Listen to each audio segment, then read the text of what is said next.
Hello friends, कैसे हो सब लोग। आई होप सब लोग अच्छे होंगे, बेहतर होंगे और स्वस्थ होंगे। स्वागत है आपका fairs cloud learn to lead में। Good morning to all the students. तो आपको जैसे कि पता है कि हम मंथली करंट अफेयर्स जो हैं वो स्टार्ट कर चुके हैं। इंग्लिश में हम ऑलरेडी इस करंट अफेयर को कवर कर चुके हैं। तो ये है हमारे पास हिंदी का वीडियो, टॉप 100 करंट अफेयर्स को डिस्कस करेंगे इसमें अगस्त महीने के। तो अगस्त महीने के टॉप 100 करंट अफेयर्स जो कि बहुत ही इंपॉर्टेंट है, आप अपने एग्जाम से पहले इसको रिवाइज कर सकते हो। तो वीडियो को लास्ट तक जो है वो आपने जरूर देखना है। लेकिन सबसे पहले आप हमारी एप्लीकेशन को डाउनलोड कर लें, करियर्स क्लाउड को अपने गूगल प्ले स्टोर के ऊपर जाएं और इसको डाउनलोड करें। उसके बाद अपनी ईमेल आईडी के थ्रू लॉगिन कर लें और लॉगिन करने के बाद क्रैक करंट अफेयर्स के ऊपर क्लिक करना है। आप 1 साल या 2 साल की सब्सक्रिप्शन जो है वो बाय कर सकते हैं। दोनों का ही प्राइस बहुत कम है। एक बार मेरे कहने से प्राइस जरूर चेक करें, आप खुद हैरान हो जाएंगे कि इतने कम प्राइस पे हम आपको बहुत सी चीजें प्रोवाइड कर रहे हैं। तो क्या क्या आपको मिलेगा? आपको मिलेंगे daily current affair. Daily current affair में दोस्तों 3 सेक्शंस होंगे। एक में डिटेल करंट अफेयर होंगे, एक में question and answer format current affairs होंगे जो कि आपको ई बुक की मदद से मिलेंगे, और एक होगा क्विज जो कि आप हमारी एप्लीकेशन के ऊपर डेली अटेम्प्ट कर सकते हो। ऐसे ही वीकली सेक्शन तैयार किया गया जिसमें आपको 2 पीडीएफ्स मिलेंगी, जिसमें एक डिटेल करंट अफेयर की होगी, एक क्वेश्चन एंड आंसर फॉर्मेट होगा, लेकिन एक क्विज होगा जो कि हर हफ्ते आप हमारी एप्लीकेशन के ऊपर अटेम्प्ट कर सकते हो। नेक्स्ट होगा मंथली सेक्शन। इसमें 4 तरह की पीडीएफ्स मिलेंगी जो कि अलग अलग तरह से आप यूटिलाइज कर सकते हो। जैसे कि स्टडी पीडीएफ है, ये डिटेल करंट अफेयर है जिसमें आपको थ्योरेटिकल करंट अफेयर मिल जाएगा। एक क्वेश्चन एंड आंसर फॉर्मेट में जितने भी करंट अफेयर डिटेल में मिलेंगे वो क्वेश्चन एंड आंसर फॉर्मेट में इसमें मिल जाएंगे, तो प्रैक्टिस यहां से कर सकते हो। बेस्ट 100 करंट अफेयर्स भी आपको दिए जाएंगे जो कि उस महीने के बेस्ट करंट अफेयर्स होंगे। उसमें 100 करंट अफेयर जो है वो क्वेश्चन एंड आंसर फॉर्मेट में आपको दिए जाएंगे। एक पॉकेट पीडीएफ होगी, मतलब जल्दी जल्दी में करंट अफेयर्स को रिवाइज करने के लिए 2 लाइन में 3 लाइन में, तो आप इसका यूज कर सकते हैं। इसी के साथ हम आपको दे रहे हैं टॉपिक वाइज करंट अफेयर। हम 20 बहुत ही इंपॉर्टेंट टॉपिक्स की अलग अलग पीडीएफ आपको प्रोवाइड करेंगे। अगर आप पर्टिकुलर किसी एग्जाम के लिए कुछ टॉपिक्स को रिवाइज करना चाहते हैं, जैसे कि आप इंपॉर्टेंट अपॉइंटमेंट्स को रिवाइज करना चाहते हैं, अवार्ड्स को रिवाइज करना चाहते हैं, तो इस पीडीएफ के थ्रू आप कर सकते हैं। अगर आप बैंकिंग स्टूडेंट है, बैंकिंग एग्जाम की तैयारी कर रहे हैं, तो हम आपको 3 अलग चीजें प्रोवाइड करेंगे जिसमें बैंकिंग एंड इकोनॉमी से रिलेटेड डिटेल करंट अफेयर, उसी से related question and answer format current affair आपको पीडीएफ में मिल जाएगा, और बैंकिंग एंड इकोनॉमी का क्विज भी आप अटेम्प्ट कर सकते हो। हर महीने अटेम्प्ट कर सकते हो हमारी एप्लीकेशन के ऊपर। और अगर जितना भी करंट अफेयर अभी तक हो चुका है, जैसे मान लो आपका एग्जाम जो है वो 30th ऑफ मे को है, तो 29 मई तक जितना भी करंट अफेयर हो चुका है वो सारा का सारा एक ही पीडीएफ से रिवाइज करने के लिए उसी साल का आप एग्जाम पीडीएफ का यूज कर सकते हैं। आपको डिटेल में बजट और इकोनॉमिक सर्वे दिया जाएगा। इसमें आपको 2 चीजें मिलेंगी, एक तो डिटेल, एक क्वेश्चन एंड आंसर फॉर्मेट में भी हम आपको बताएंगे कि कौन कौन से क्वेश्चन बजट और इकोनॉमिक सर्वे से बनाए जा सकते हैं। और अगर आप किसी भी स्टेट एग्जाम की तैयारी कर रहे हैं तो हम आपको हर स्टेट का, हर यूनियन टेरिटरी का करंट अफेयर भी अलग से प्रोवाइड करते हैं। तो ये सारी चीजें दोस्तों अलग अलग नहीं, सिर्फ एक ही सब्सक्रिप्शन में आपको मिलेंगी। सिर्फ आप हमारी एप्लीकेशन को डाउनलोड करें, क्रैक करंट अफेयर्स के ऊपर क्लिक करके उसको सब्सक्राइब करें। उसके बाद जो है वो आप 10% एक्स्ट्रा डिस्काउंट भी ले सकते हो। वो मिलेगा आपको अगर आप इस कोड का यूज करोगे ASH10 का। लेकिन किसी भी तरह की क्वेरी है तो इस ईमेल आईडी पे हमें मेल कर सकते हैं, इस नंबर पे हमें कांटेक्ट भी कर सकते हैं। तो स्टार्ट करते हैं अगस्त महीने के टॉप 100 करंट अफेयर, जिसमें पहला हमारे पास क्वेश्चन है, name the company that recently partner with the ministry of health and family welfare to help create digital health IDs under the Ayushman Bharat digital mission. तो आपको पता है कि डिजिटल हेल्थ आईडीज जो है वो बनाई जा रही है आयुष्मान भारत डिजिटल मिशन के अंतर्गत, जिसमें आपका सारा हेल्थ रिकॉर्ड जो है वो उस डिजिटल आईडी को ओपन करने के बाद ही जो है वो मिल जाएगा। तो आपको डॉक्टर्स के पास अपनी कोई भी रिपोर्ट लेके जाने की जरूरत नहीं, सब कुछ इसी के ऊपर अपलोड होगा। और ये कंपनी हमारे पास कौन सी है? एडलवीस जनरल इंश्योरेंस। तो आंसर क्या होगा हमारे यहाँ पे? 1 होगा।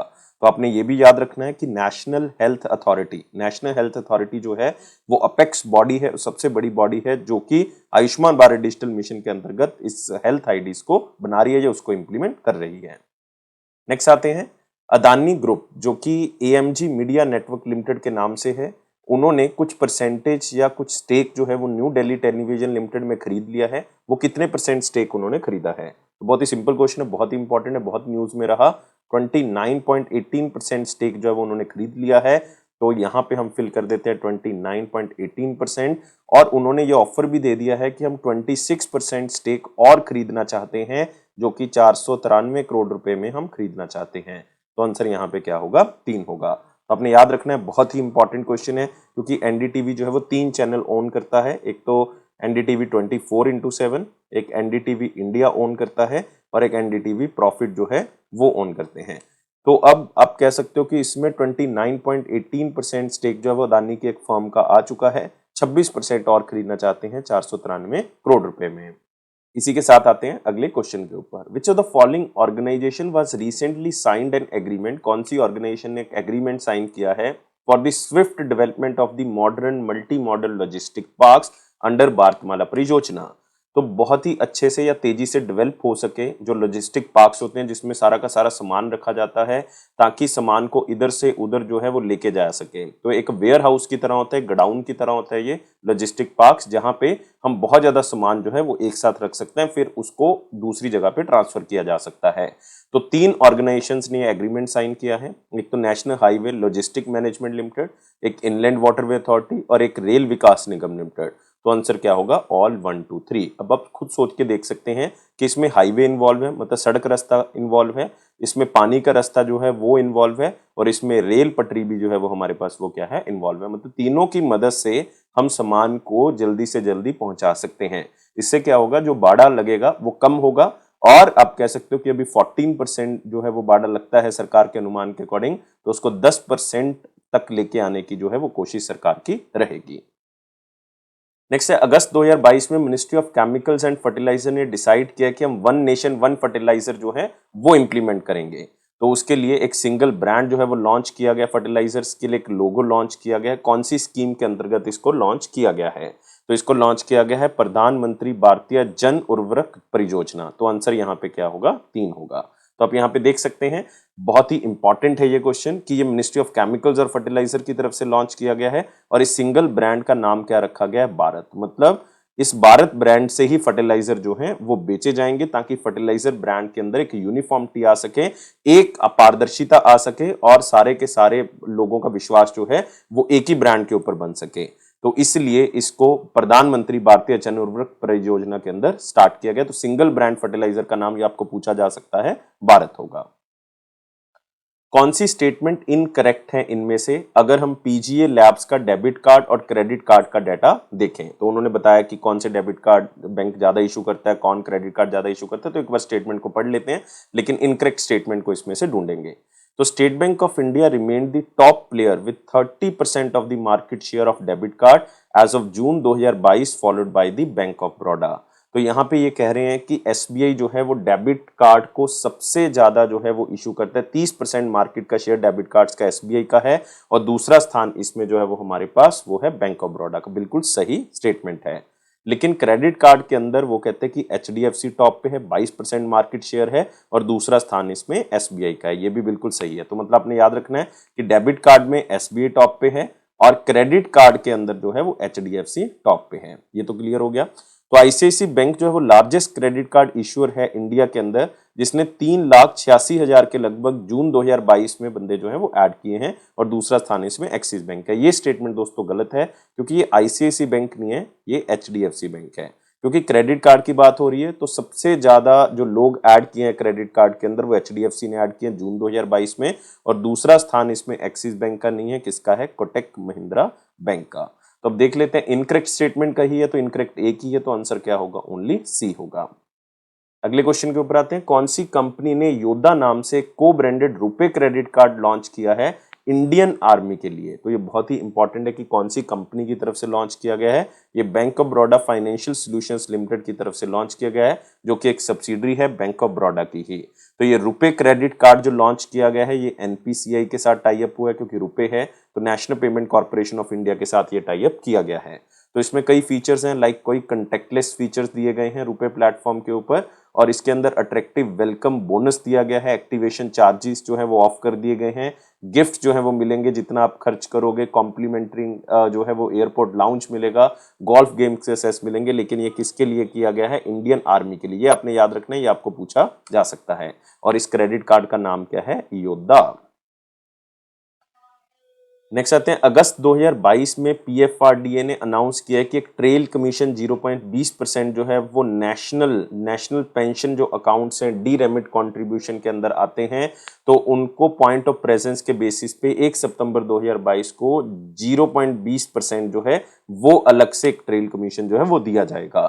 तो मैक्सिमम अमाउंट जो है वो पॉइंट ऑफ प्रेजेंस के तौर पे कितनी दी जा सकती है। तो सबसे पहले आपने याद रखना है कि pension fund regulatory and development authority जो है वो एक ट्रेल कमीशन प्रोवाइड कर रही है, कितना 0.20%, और वो भी नेशनल पेंशन सिस्टम के अंदर जितने भी डायरेक्ट रेमिटेंस कंट्रीब्यूशन अकाउंट्स हैं उसके अंदर ये दिया जाएगा, जो कि पॉइंट ऑफ प्रेजेंस के बेसिस पे मिलेगा।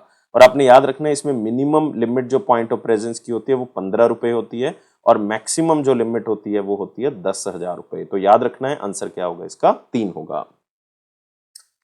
हमने इसके अंदर करेक्ट स्टेटमेंट ढूंढनी है। जो कैबिनेट अप्रूवल्स हुए हैं 25 अगस्त 2022 को, लास्ट वीक को जो अगस्त में मीटिंग हुई थी कैबिनेट की, क्योंकि हर हफ्ते ऑलमोस्ट एक मीटिंग होती है, तो उस मीटिंग के अंदर क्या प्रपोजल्स हैं तो उसको एक बार पढ़ लेते हैं, फिर देखते हैं कौन सी करेक्ट स्टेटमेंट है। कैबिनेट ने अप्रूव किया है कि हम जो है वो एग्जेम्पशन प्रोवाइड कर रहे हैं, हम छूट दे रहे हैं वीट को या मिसलिन फ्लोर को, जिसका HSN कोड जो है वो 1101 है, ताकि उसके ऊपर एक्सपोर्ट रिस्ट्रिक्शंस जो हैं वो हटाई जा सकें।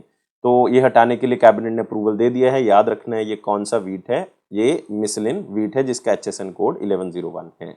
2021-22 का डाटा ये कहता है कि इंडिया ने टोटल वीट जो एक्सपोर्ट किया है वो $246 मिलियन का किया है, और जो आप कह सकते हो कि अभी अप्रैल जून Q1 फाइनेंशियल ईयर 23 का डाटा है वो $128 मिलियन का तो आ भी चुका है। तो मतलब इस बार वीट का जो एक्सपोर्ट है वो बढ़ने की उम्मीद है। तो ये भी स्टेटमेंट बिल्कुल सही है। कैबिनेट ने साथ में ये भी कह दिया कि legal metrology package commodity rules 2011 के अकॉर्डिंग जो है वो गारमेंट और हॉजरी को हमने कह दिया कि उसके अंदर हम GST जो है वो नहीं लगाएंगे अगर वो लूज या ओपन बेचा जाएगा। तो ये भी स्टेटमेंट जो है वो बिल्कुल सही है। तो आंसर हमारे पास यहाँ पे क्या होगा, ऑल ABC 4 होगा, क्योंकि इन्होंने करेक्ट स्टेटमेंट पूछी है, तो सारी की सारी स्टेटमेंट जो है वो बिल्कुल सही है। अगस्त 2022 में dash became the first amongst the state और यूटी जिसने अटल टिंकरिंग लैब को इस्टेब्लिश किया है गवर्नमेंट के थिंक टैंक के साथ मिलके, नीति आयोग के साथ मिलके। तो अपने याद रखना है ये स्टेट और यूटी जो है वो पहली कौन सी है, जम्मू एंड कश्मीर। तो आंसर क्या होगा, 4 होगा।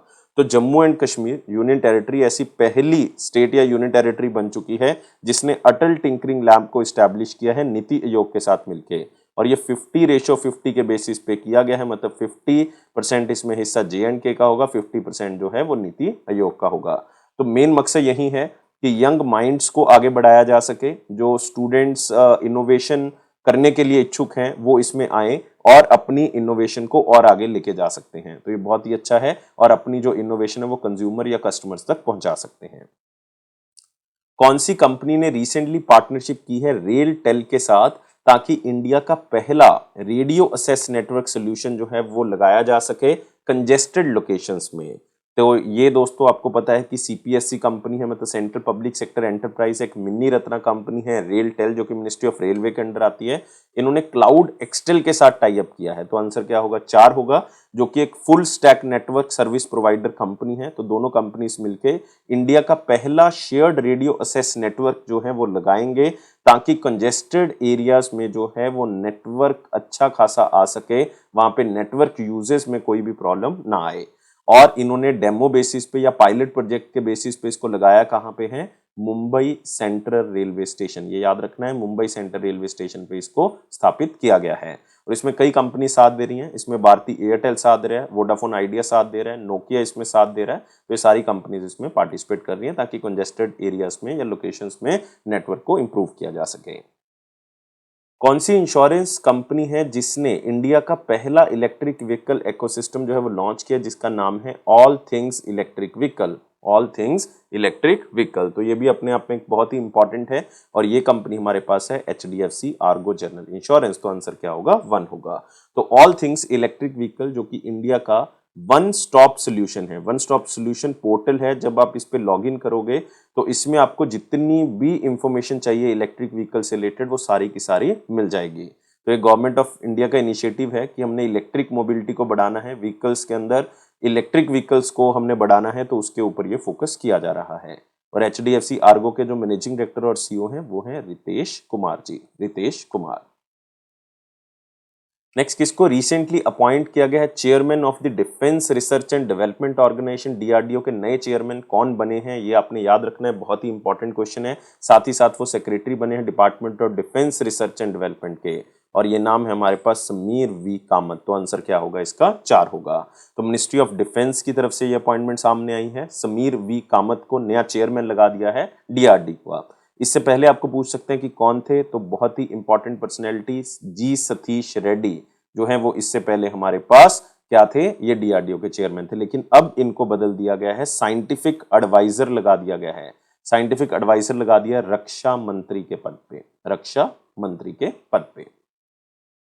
नेक्स्ट आते हैं, कौन सी एयरलाइन है जो इंडिया की ऐसी पहली एयरलाइन बन गई है जो artificial intelligence based CI rice का यूज करेगी ट्रेनिंग सिस्टम के अंदर। तो सीआई राइस जो है वो एक कनेडियन ट्रेनिंग सिस्टम है जो कि आर्टिफिशियल इंटेलिजेंस बेस्ड है।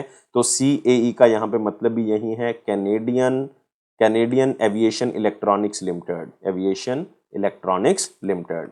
तो इस सिस्टम का यूज करने वाली पहली एयरलाइन जो इंडिया की बन गई है वो बन गई है एयर एशिया इंडिया। तो आंसर क्या होगा? 3 होगा। तो बहुत ही इंपॉर्टेंट सिस्टम है, एक सिमुलेटर है ये जिसको आर्टिफिशियल इंटेलिजेंस की मदद से जो है वो बनाया गया है, और एयर एशिया इंडिया जो है वो ऐसी पहली एयरलाइन है जो इस ट्रेनिंग मॉड्यूल का यूज करेगी। तो ये रियल टाइम डाटा जो है वो ट्रेनिंग सेशंस का प्रोवाइड करती है और पायलट्स को टेक्निकल परफॉर्मेंस के बेसिस पे जो है वो जज करती है, उसी के बेसिस पे उनको आगे जाके जो है वो ट्रेनिंग में और मदद मिलेगी। नेक्स्ट, कौन से प्रोजेक्ट्स हैं डीआरडीओ के जिसको रिसेंटली मिनिस्ट्री ऑफ डिफेंस ने अप्रूव किया है ताकि पिनाका वेपन सिस्टम्स जो हैं वो इंडियन आर्मी के लिए और भी बेहतर बनाए जा सकें? तो ये 3 हमारे पास प्रोजेक्ट हैं, एक है इन्फेंट्री कॉम्बैट व्हीकल, एक है एरियल डिनाइल म्यूनिशन टाइप 1, एक है guided extended range rocket ammunition. तो आंसर क्या होगा? ऑल 1 2 3। तो मिनिस्ट्री ऑफ डिफेंस की तरफ से ये 3 प्रोजेक्ट जो है वो इम्प्रूव कर दिए हैं ताकि पिनाका रॉकेट लॉन्चर्स को हम अच्छी तरीके से यूज कर सकें। तो ये इंडियन आर्मी की जो फायर पावर है उसको इम्प्रूव करेगा, और ये 3 प्रोजेक्ट जो हैं वो डीआरडीओ की तरफ से डेवलप किए गए हैं, और तीनों प्रपोजल्स की जो वैल्यू है वो है ऑलमोस्ट 8600 करोड़ रुपीस। कौन सी कंट्री है जिसने वर्ल्ड का पहला हाइड्रोजन पावर ट्रेन फ्लीट जो है वो स्टार्ट किया है? मतलब हाइड्रोजन से जो है वो ट्रेन चलेगी, सिंपल।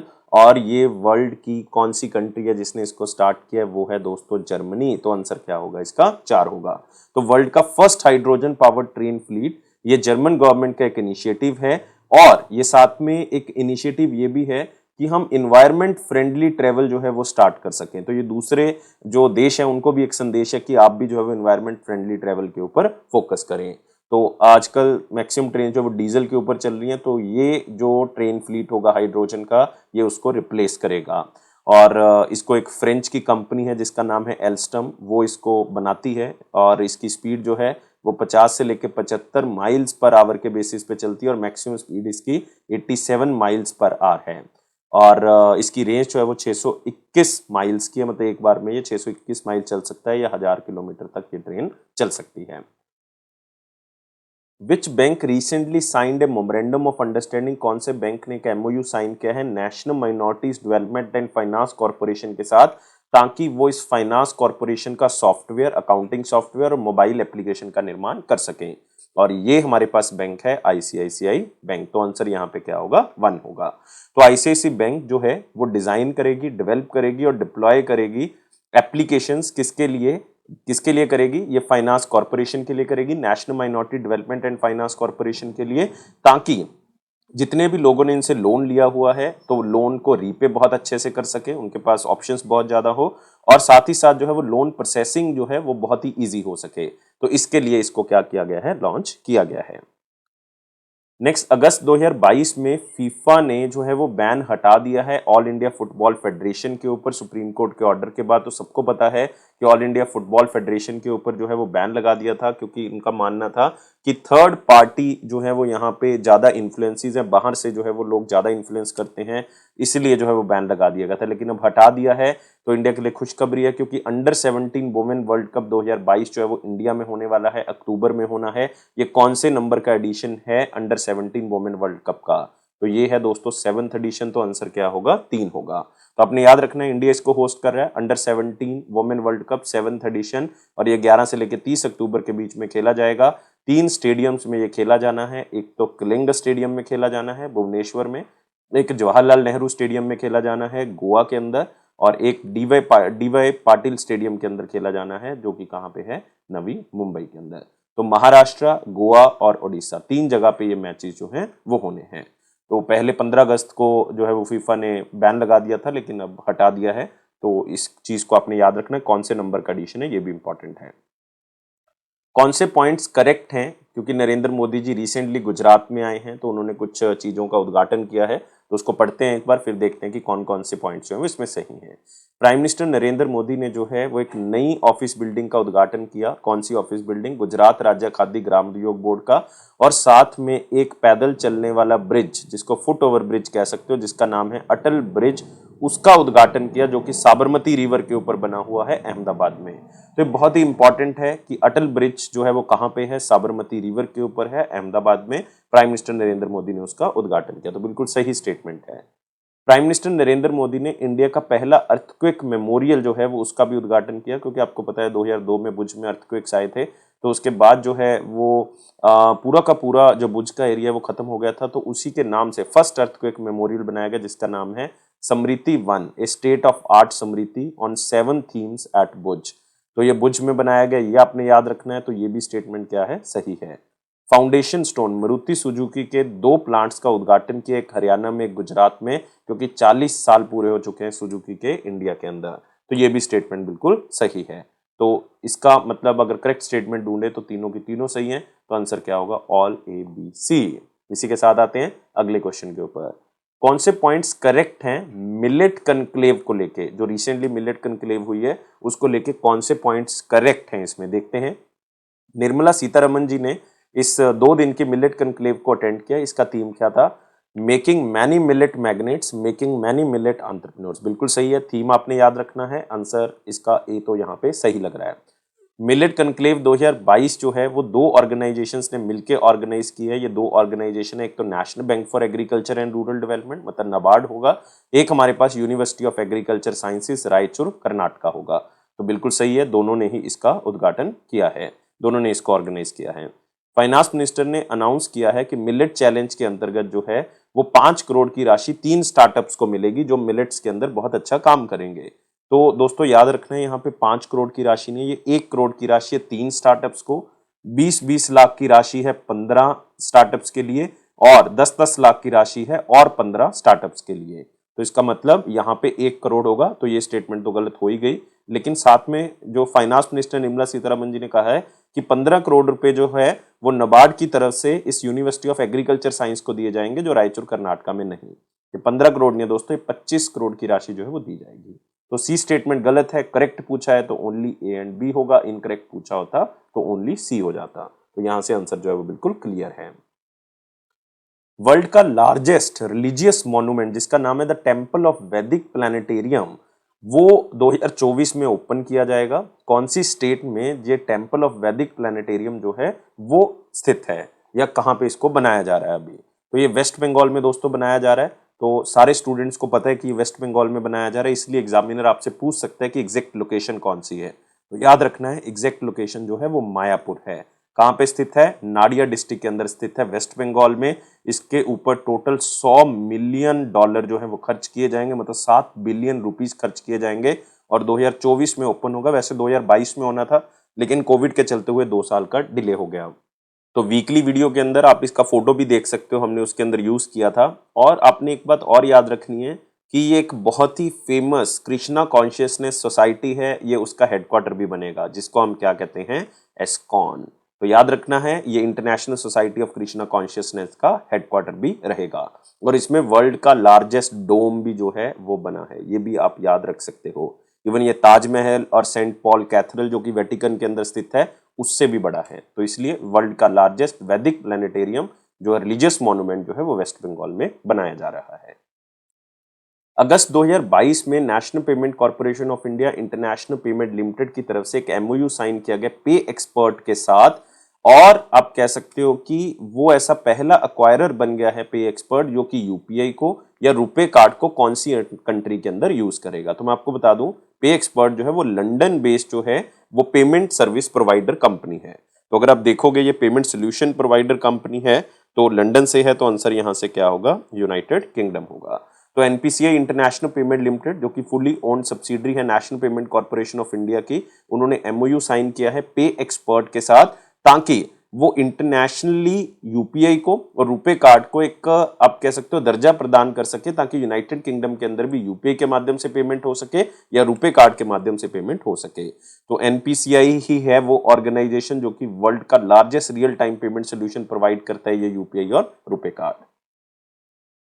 कौन सी ऑर्गेनाइजेशन और मिनिस्ट्री ने competitiveness road map for India @100 तैयार किया है, जो कि इंडिया की जर्नी बताता है कि हम हायर इनकम कंट्री 2047 तक कैसे बन सकते हैं।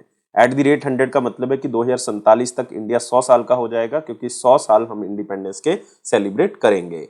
और ये बनाया है economic advisory council to the prime minister की तरफ से। तो आंसर क्या होगा इसका? दूसरा होगा। तो इसमें सारी जर्नी बताई गई है कि किस तरह से इंडिया जो है वो हाई इनकम कंट्री बन सकता है। तो इसमें इंडिया के कॉम्पिटिटिवनेस इनिशिएटिव कौन कौन से हम कर चुके हैं या कौन कौन से आगे कर सकते हैं, ये बताया गया। स्पेशली स्टेट्स के इनिशिएटिव क्या हो सकते हैं, इंडस्ट्रीज के क्या इनिशिएटिव हो सकते हैं, वो इसके अंदर खास तौर से बताया गया है। और इसमें एक चीज आपने और याद रखनी है कि economic advisory council to the prime minister के जो चेयरमैन है वो कौन है? बिबेक देब्रॉय जी हैं, बिबेक देब्रॉय जी। नेक्स्ट आते हैं, कौन सी ऑर्गेनाइजेशन ने एक एमओयू साइन किया है pharmacopoeia commission for Indian science and homoeopathy के साथ फॉर इंटर मिनिस्ट्रियल कॉपरेशन, ताकि प्रमोशन की जा सके वन हब वन स्टैंडर्ड की। तो आप कह सकते हो ये वन हब वन स्टैंडर्ड मतलब हम जन औषधि की बात कर रहे हैं यहाँ पे मिनिस्ट्री ऑफ आयुष की बात हो रही है, क्योंकि यहाँ पे आयुर्वेदा की बात हो रही है वन हब वन स्टैंडर्ड की। तो ये है इंडियन फार्माकोपोइया कमीशन। तो इस क्वेश्चन को स्लाइड से याद कर लें, इतना ज्यादा इंपॉर्टेंट नहीं है। लेकिन pharmacopoeia commission for India medicine and homoeopathy की तरफ से, जो कि मिनिस्ट्री ऑफ आयुष के अंडर आता है, इन्होंने इंडियन फार्माकोपोइया कमीशन के साथ टाई अप किया, जो कि मिनिस्ट्री ऑफ हेल्थ के अंडर आता है, कि हम वन हब वन स्टैंडर्ड के बेस पे जो है वो सारी ड्रग्स को इस्टेब्लिश करेंगे, हर्बल ड्रग्स का निर्माण जो है वो किया जाएगा। इसी के साथ आते हैं अगले क्वेश्चन के ऊपर। कौन सी एयरलाइन ने ज्वाइन किया है वर्ल्ड इकोनॉमिक फोरम के clear skies for the tomorrow campaign को, ताकि सस्टेनेबल एविएशन फ्यूल को अच्छे से यूज किया जा सके या उसको और आगे बढ़ाया जा सके? और ये हमारे पास एयरलाइन है इंडिगो। तो आंसर क्या होगा? सेकंड होगा। तो इंडिगो जो कि कंट्री की लार्जेस्ट ऑर्गेनाइजेशन है, आप कह सकते हो एयर फ्लीट के अंदर, ये वर्ल्ड इकोनॉमिक फोरम का सस्टेनेबल इनिशिएटिव ज्वाइन करती है, जो कि सस्टेनेबल एविएशन फ्यूल को आगे बढ़ाना है। तो एयरलाइन जो है वो एक सिग्नेटरी मेंबर बन चुकी है clear skies for tomorrow campaign का, जो कि इंडियन गवर्नमेंट की तरफ से ही स्टार्ट किया गया था वर्ल्ड इकोनॉमिक फोरम के साथ मिलके। तो इंडिगो ने इसी के चलते हुए जनवरी 2022 में जो है वो नए प्लेन्स को खरीदा था, A320 नियो प्लेन्स, जो कि फ्रांस से जो है वो आते हैं। और इसका मेन मकसद यही है कि इसमें 10% ब्लेंडिंग जो है वो की जा सके, ताकि सस्टेनेबल एविएशन फ्यूल का निर्माण किया जा सके। ब्लूमबर्ग बिलियनियर इंडेक्स की तरफ से जो डेली रैंकिंग इनकी आती है, वर्ल्ड का रिचेस्ट पर्सन जो है इंडिया का वो कौन बन चुका है, और वर्ल्ड के वो थर्ड लार्जेस्ट पर्सन है। तो नाम यहाँ पे गिवन है, गौतम अदानी है दोस्तों। इंडिया के रिचेस्ट और वर्ल्ड के third richest person Gautam Adani है। पहले तीसरे स्थान पे कौन से पर्सन आते थे ब्लूमबर्ग इंडेक्स की तरफ से? तो ये थे हमारे पास दोस्तों बर्नार्ड अर्नॉल्ट। बर्नार्ड अर्नॉल्ट कौन है? जो लुई वितो के फाउंडर माने जाते हैं। तो इनके अकॉर्डिंग अब ये चौथे स्थान पे आ चुके हैं और तीसरे स्थान पे गौतम अदानी आ चुके हैं, क्योंकि गौतम अदानी की जो नेटवर्थ है दोस्तों वो $137 बिलियन है। और स्पेस एक्स के जो फाउंडर हैं, टेस्ला के चीफ एग्जीक्यूटिव ऑफिसर हैं एलन मस्क, वो टॉप पे इस टाइम पे $251 बिलियन। और दूसरे स्थान पे हैं जेफ बेजोस, अमेजॉन के फाउंडर, $153 बिलियन। तो रिलायंस जो हमारे पास है, जो कि सबसे रिचेस्ट पर्सन थे पहले, चेयरमैन और मैनेजिंग डायरेक्टर मुकेश अंबानी जी, वो इस टाइम पे 11th पोजीशन पे है। उनकी जो नेटवर्थ है वो $91.9 बिलियन है। उस पर्सनैलिटी का नाम बताना है जिसको रिसेंटली फेलिक्स हॉपहॉट बायोगनी अवार्ड दिया गया है, जो कि यूनेस्को का पीस प्राइज है। तो बहुत ही इंपॉर्टेंट क्वेश्चन है, यूनेस्को पीस प्राइज फेलिक्स हॉपहॉट बायोगनी किसको दिया गया है? ये मिला है दोस्तों एंजेला मार्कल को। तो आंसर क्या होगा? 4 होगा। तो फॉर्मर जर्मन चांसलर रह चुके हैं एंजेला मार्कल, उनको यूनेस्को पीस प्राइज दिया गया क्योंकि उन्होंने 2015 में एक बहुत ही इंपॉर्टेंट डिसीजन लिया था कि सीरिया के अंदर, इराक से, अफगानिस्तान से या एरिट्रिया से जो भी जर्मनी के अंदर रेफ्यूजीज आ रहे हैं उनको शरण दी गई, और 1.2 मिलियन रेफ्यूजीज को जो है वो शरण दी गई थी। तो एंजेला मार्कल बहुत ही फेमस लेडी, जर्मन की चांसलर रह चुकी है 16 साल तक, और 2021 में इन्होंने रिजाइन कर दिया था। तो सबसे पहले ये यूनेस्को पीस प्राइज 1992 में दिया गया था और सबसे पहले ये नेल्सन मंडेला को दिया गया था। 13 अगस्त 2022 को इंडिया के अंदर 11 और जगह को या 11 और ऐसे मार्क्स को वेटलैंड डिक्लेयर किया गया है या रामसर साइट डिक्लेयर किया गया है। तो इंडिया के अंदर अब टोटल रामसर साइट्स कितनी हो गई हैं? तो एक साल के अंदर इंडिया के अंदर बहुत सी रामसर साइट्स जो है वो बढ़ गई हैं। तो टोटल 11 को ऐड करने के बाद इंडिया के पास अब 75 रामसर साइट्स जो हैं वो हो गई हैं। तो इंटरनेशनली रिकॉग्नाइज्ड वेटलैंड्स जिनको रामसर साइट्स कहा जाता है वो 75 हो गई हैं और इसका टोटल एरिया जो है वो दोस्तों 13,26,000 हेक्टेयर जो है वो हो चुका है। और सबसे ज्यादा अगर आप देखोगे इन 11 में से सबसे ज्यादा जो हमारे पास वेटलैंड्स बनी है वो कहाँ पे बनी है? वो बनी है तमिलनाडु के अंदर। तमिलनाडु के अंदर 4 आई हैं, 3 जो है वो उड़ीसा के अंदर आई हैं और 2 जम्मू कश्मीर के अंदर आई हैं, एक जो है वो मध्य प्रदेश में, एक जो है वो महाराष्ट्र में। तो ये 11 यहाँ पे ऐड की गई हैं रामसर साइट्स। कौन सी डिस्ट्रिक्ट एशिया की largest compressed biogas plant start करने वाली डिस्ट्रिक्ट बन गई? मतलब वहां पे एक प्रोडक्शन यूनिट लगाया गया है जिसमें 33.23 टन जो है वो कंप्रेस्ड बायोगैस जो है वो हर रोज बनाई जाएगी। तो ये एशिया का लार्जेस्ट कंप्रेस्ड बायोगैस प्लांट जो है वो पंजाब में खुला है, संगरूर डिस्ट्रिक्ट के अंदर इसको खोला गया है। तो आंसर यहाँ पे क्या होगा? 1 होगा। और इसकी टोटल कैपेसिटी 33.23 टन होगी जो रोज बनाई जाएगी। और अगर पंजाब के स्टूडेंट हो तो याद कर ले, संगरूर में एक गांव है जिसका नाम है बुट्टल कला, याद रखोगे बुट्टल कला, वहां पे एग्जैक्टली इसका प्रोडक्शन यूनिट लगाया गया है। तो जितनी भी ये आप कह सकते हो यहाँ पे कंप्रेस्ड बायोगैस होगी ये सारी की सारी सप्लाई की जाएगी इंडियन ऑयल कॉर्पोरेशन लिमिटेड को और इनके आउटलेट्स पे ये सप्लाई कर दी जाएगी। इससे क्या होगा कि इन्वेस्टमेंट भी बढ़ी है यहाँ पे। तो ऑलमोस्ट 1200 करोड़ रुपए की इन्वेस्टमेंट जो है वो संगरूर डिस्ट्रिक्ट में हुई है। इससे एम्प्लॉयमेंट जो है वो बढ़ेगी और लगभग 8000 से ज्यादा स्किल्ड और अनस्किल्ड इंडिविजुअल्स को काम जो है वो यहाँ पे मिलेगा। फर्स्ट स्टील स्लैग रोड जो है वो बीआरओ की तरफ से कहां पे कंस्ट्रक्ट की गई है? तो बीआरओ की बात करें तो बॉर्डर एरिया में ये रोड को कंस्ट्रक्ट करते हैं। तो फर्स्ट स्टील स्लैग रोड जो है वो बॉर्डर एरिया में अरुणाचल प्रदेश बॉर्डर के पास जो है वो बनाई गई है। ये बॉर्डर रोड ऑर्गेनाइजेशन की तरफ से बनाई गई है। पहली बार ऐसा हुआ कि बॉर्डर एरिया के आसपास स्टील स्लैग रोड बनाई गई है।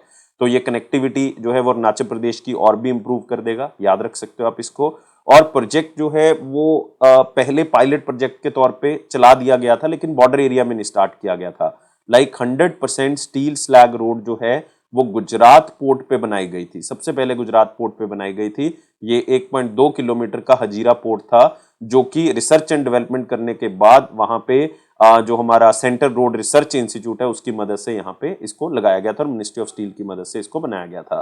तो गुजरात पोर्ट पे पहले इसका निर्माण हो चुका है लेकिन अब अरुणाचल प्रदेश बॉर्डर ऐसा पहला बॉर्डर एरिया जहां पे स्टील स्लैग रोड का निर्माण किया गया। फोर्ब्स एशिया 200 की तरफ से एक रैंकिंग जो है वो जारी की गई है जिसका नाम है बेस्ट अंडर बिलियन। ये रिपोर्ट है 2022 की एक रैंकिंग है। इसमें इंडिया का रैंक जो है वो कितना है, लेकिन ये सिर्फ एशियन कंट्रीज की यहाँ पे बात कर रहे हैं। तो इंडिया का रैंक इसमें कितना है एशियन कंट्रीज में अगर देखा जाए 24 कंपनीज इंडिया में लिस्ट की गई हैं, मतलब जो 200 बड़ी कंपनीज हैं एशिया की उसमें इंडिया के 24 कंपनी सामने आई हैं। और कौन सी कंट्री ने इसके अंदर टॉप किया है 30 कंपनीज के साथ? तो आपने याद रखना टॉप किया है दोस्तों ताइवान ने और इंडिया का स्थान कौन सा है? चौथा। तो आंसर यहाँ पे क्या होगा? पहला होगा। तो एशिया 200 बेस्ट अंडर ए बिलियन 2022 रैंकिंग के अकॉर्डिंग 24 कंपनियों के साथ इंडिया का रैंक जो है वो कम हो गया है। पहले इंडिया की जो कंपनीज आती थी वो 26 आती थी लेकिन अब इंडिया की कंपनीज कितनी आती हैं? 24 आती हैं। लेकिन इंडिया का स्थान जो है वो चौथा आया है और इंडिया जो है वो चाइना से ऊपर है। चाइना जो है वो 5वें स्थान पे है दोस्तों, चाइना 5वें स्थान पे है और चाइना की जो टोटल कंपनीज इसमें शामिल है वो 22 शामिल हैं। ताइवान टॉप पे है, ताइवान की कितनी कंपनीज इसमें शामिल हैं? 30 शामिल हैं। और इसका नाम बेस्ट अंडर बिलियन इसलिए है क्योंकि इसमें वो कंपनी शामिल की जाती है जिनका रेवेन्यू जो है वो $1 बिलियन से कम होता है। नेक्स्ट आते हैं on the occasion of 76th independence day which bank launched उत्सव डिपॉजिट प्रोग्राम? कौन से बैंक ने उत्सव डिपॉजिट प्रोग्राम जो है वो स्टार्ट किया जो कि एक फिक्स्ड डिपॉजिट स्कीम है जिसमें इंटरेस्ट रेट जो है वो ज्यादा मिलेगा? तो ये बैंक है हमारे पास स्टेट बैंक ऑफ इंडिया। तो 76th इंडिपेंडेंस डे को ध्यान में रखते हुए उत्सव डिपॉजिट स्कीम जो है वो लॉन्च की गई है आजादी का अमृत महोत्सव मनाने के तौर पे। तो ये स्कीम जो है वो 75 डेज के लिए दोस्तों वैलिड रहेगी। 15 अगस्त को इसको लॉन्च किया गया और एसबीआई जो ऑफर कर रहा है इसके अंदर 6.10% इंटरेस्ट जो है वो हर साल ऑफर करेगा और ये स्कीम 1000 दिन के फिक्स डिपॉजिट के लिए है। मतलब 1000 दिन का फिक्स डिपॉजिट करें उसमें 6.10% आपको एफडी के ऊपर इंटरेस्ट जो है वो मिलेगा। तो एसबीआई की तरफ से उत्सव डिपॉजिट नाम से ही एफडी स्टार्ट की गई है। इंडिया की फर्स्ट सेलाइन वाटर लैंटर्न जो है वो रिसेंटली लॉन्च की गई जितेंद्र सिंह जो कि minister of state of earth science हैं। तो इसका नाम आपने बताना है। तो इसका नाम जो है वो मतलब लैंटर्न है, सेलीन वाटर के अंदर है, मतलब नमक वाले पानी के अंदर भी जो है वो ये रोशनी कर सकता है। तो इसी का लिए इसका नाम रखा गया है रोशनी। तो डॉक्टर जितेंद्र सिंह जो मिनिस्टर ऑफ स्टेट है, मिनिस्ट्री ऑफ अर्थ साइंसेज के अंदर, उन्होंने रोशनी को लॉन्च किया जो कि फर्स्ट लाइन वाटर लैंटर्न है जो कि पानी के अंदर भी जो है वो आप इसका यूज कर सकते हो। इसके अंदर एलईडी लैंप्स जो हैं वो लगे हुए हैं। तो बहुत ही इंपॉर्टेंट है क्योंकि रोशनी जो है वो ईज ऑफ लिविंग को, जो पुअर और नीडी पीपल हैं उनको, फिशिंग कम्युनिटी को ये बहुत ही एक वरदान सा मिला है कि वो इसकी मदद से जो है वो आगे अपनी फिशिंग एक्टिविटीज को कंटिन्यू कर सकते हैं क्योंकि 7500 किलोमीटर से बड़ी हमारी कोस्ट लाइन है जिसमें 9 कोस्टल स्टेट्स आती हैं और 1382 आइलैंड जो हैं वो इसमें शामिल हैं। तो इसलिए बहुत ही इंपॉर्टेंट है। और इवन एक नई टेक्नोलॉजी का निर्माण किया गया जिसमें जो सी वाटर को है वो हम पोर्टेबल वाटर में पीने योग्य पानी के योग्य बना रहे हैं उसको, और इसका भी जो डेमोन्स्ट्रेशन किया गया है वो लक्षद्वीप के अंदर किया गया है। तो ये भी जितेंद्र सिंह जी की तरफ से किया गया है। इंडिया के वारेन बफेट कहे जाने वाले राकेश झुनझुनवाला जी का देहांत हो गया है। वो कौन सी एयरलाइन के को फाउंडर रहे हैं? तो ये एयरलाइन अभी न्यूज में रही है, अकासा एयरलाइन। 2 इन्होंने एरोप्लेन जो है वो ले लिए हैं, वो उसकी उड़ान जो है वो स्टार्ट हो चुकी है। अभी धीरे धीरे करके और इन्होंने स्टार्ट करनी थी लेकिन दुर्भाग्यपूर्ण राकेश झुनझुनवाला जी का देहांत हो गया है। तो 62 साल की उम्र में इनका देहांत हुआ, कार्डियक अरेस्ट हुआ। इनको big bull of Dalal street जो है वो कहा जाता था, या किंग ऑफ बुल मार्केट कहा जाता था, या इनको इंडिया का वॉरेन बफेट कहा जाता था। तो राकेश झुनझुनवाला ने अकासा एयरलाइन की शुरुआत की थी और इसकी पहली फ्लाइट जो अकासा एयरलाइन की थी वो मुंबई टू अहमदाबाद थी जो कि 7 अगस्त को स्टार्ट की गई थी 2022 में। कौन से पॉइंट्स इसमें इनकरेक्ट हैं जो कि प्राइम मिनिस्टर नरेंद्र मोदी जी ने स्पीच दी थी 76th इंडिपेंडेंस डे के तौर पे, मतलब 15 अगस्त को उन्होंने जो स्पीच दी थी। तो देखते हैं कौन सा पॉइंट जो है वो इसमें इनकरेक्ट है। प्राइम मिनिस्टर नरेंद्र मोदी जी ने जो है वो 76th इंडिपेंडेंस डे के दौरान जो है रेड फोर्ट दिल्ली से स्पीच दी और हमारे देश का जो राष्ट्रीय झंडा है उसको 9th टाइम जो है वो लहराया है। तो पहली स्टेटमेंट तो बिल्कुल सही है। Next, HAL's advanced tall artificial gun substance. Advanced tall artificial gun substance HAL का नहीं है दोस्तों, ये किसका है? DRDO का है। याद रखना है ये किसका है? DRDO का। तो ये स्टेटमेंट हमारे पास कनेक्ट होगी और आपने इनकरेक्टली ढूंढना था तो इसका मतलब ये आंसर तो गलत होगा। As a part of the government make in India initiative was fired for the first time as a part of the formal 21 gun salute.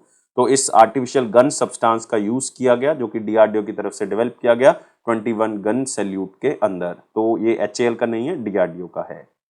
Prime minister Narendra Modi ji ने पूरे नेशन को कहा है कि वो 5 पंच प्राण जो है वो ले लें, 5 प्लेजेस जो है वो ले लें अगले 25 साल के लिए। अगले 25 साल इसलिए क्योंकि इसके बाद हम 2047 में 100th ईयर ऑफ इंडिपेंडेंस मनाएंगे।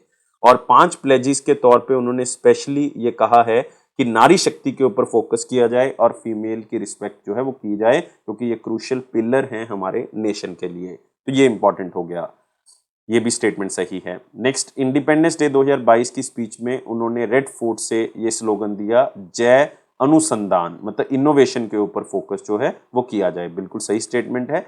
हर घर तिरंगा जो है वो एक कैंपेन लॉन्च किया गया था आजादी का अमृत महोत्सव, ताकि आप तिरंगा जो है वो अपने घर में लेके आएं और तिरंगे को लहराएं। तो ये भी स्टेटमेंट बिल्कुल सही है। तो एक ही स्टेटमेंट हमने ढूंढनी थी इनकरेक्ट और वो सेकंड स्टेटमेंट है। कौन सी डिस्ट्रिक्ट जो है वो इंडिया की पहली फुल फंक्शनल लिटरेट डिस्ट्रिक्ट बन चुकी है? First full functional literate district ये बन गई है मांडला डिस्ट्रिक्ट। कहां पे है? मध्य प्रदेश के अंदर। तो आंसर यहां पे क्या होगा? 1 होगा। तो मांडला मध्य प्रदेश के अंदर एक ट्राइबल डोमिनेटेड रीजन है जो कि first full functional literate district बन गया है।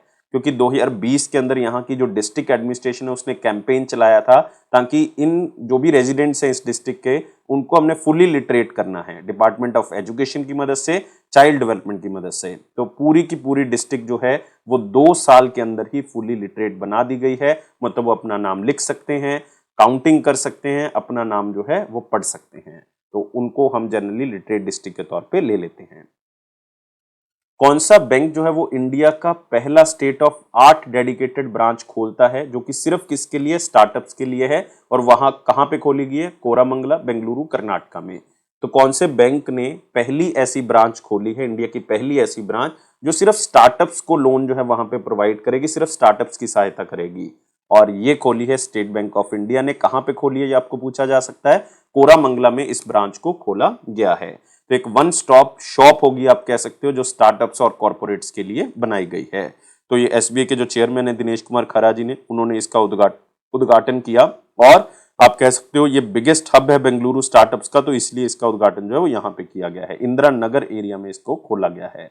इसकी 2 ब्रांचेज जो है वो और खोली जाने वाली हैं। एक ब्रांच जो है वो गुरुग्राम में खोली जाएगी हरियाणा के अंदर, एक ब्रांच जो है वो हैदराबाद तेलंगाना में खोली जाएगी। Who recently appointed as the managing director of National Bank of Financing Infrastructure and Development, NABFID कह सकते हो, 5 साल के लिए इसको अपॉइंट किया गया है। तो आपने सिर्फ अपॉइंटमेंट जो है वो स्लाइड से याद रखनी है, और इनका नाम है राज किरण राय जी। तो आंसर क्या होगा इसका, सेकंड होगा।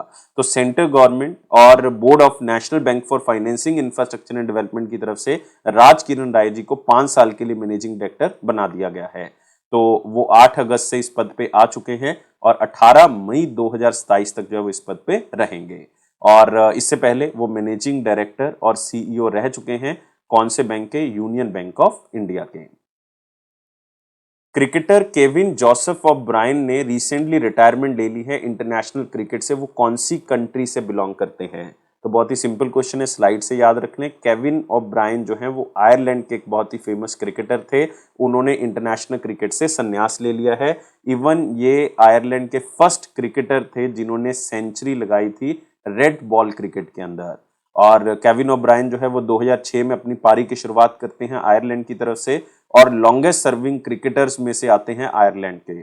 और इन्होंने फास्टेस्ट सेंचुरी लगाई थी 50 ओवर वर्ल्ड कप के अंदर 2011 में, और आप कह सकते हो कि 50 बॉल्स में ही इन्होंने अपनी सेंचुरी को कंप्लीट कर लिया था। और लीडिंग विकेट टेकर भी रह चुके हैं आयरलैंड के।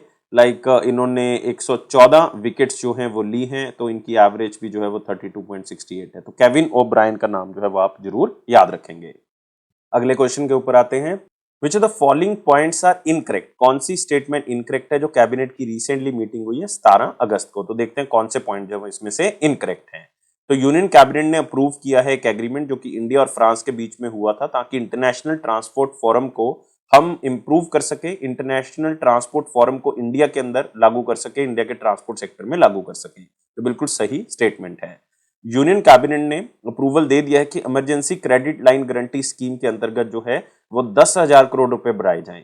ये स्टेटमेंट जो है वो गलत है। ये 10,000 करोड़ नहीं दोस्तों, 50,000 करोड़ बढ़ाने की बात कही गई है। और पहले जो है वो 4.5 लाख करोड़ का emergency credit line guarantee fund था या स्कीम थी, अब इसको 5 लाख करोड़ जो है वो कर दिया गया है। तो सेकंड स्टेटमेंट गलत होगी। यूनियन कैबिनेट ने यह भी कहा है कि इंटरेस्ट सबवेंशन 1.5% पर एनम जो है वो शॉर्ट टर्म एग्रीकल्चर लोन के ऊपर मिल जाएगा, अगर लोन जो है वो अप टू 3 लाख रुपए, मतलब 1.5% जो है वो आपको इंटरेस्ट में छूट जो है वो मिल जाएगी। इसको सरकार भी दे सकती है, लेकिन ये एग्रीकल्चर लोन 3 लाख से नीचे नीचे वाले के लिए होगा। तो बिल्कुल सही स्टेटमेंट है। तो इनकरेक्ट ढूंढनी थी, तो ओनली आंसर क्या होगा, बी होगा। 2 इसका आंसर होगा। कौन सी मिनिस्ट्री ने रिसेंटली जो है वो national action for mechanise sanitation ecosystem नमस्ते स्कीम को लॉन्च किया है ministry of housing and urban affairs के साथ मिलके? तो देखने में लग रहा है कि नमस्ते स्कीम को जो है वो मिनिस्ट्री ऑफ रूरल डेवलपमेंट की तरफ से स्टार्ट किया गया होगा, लेकिन ऐसा नहीं है।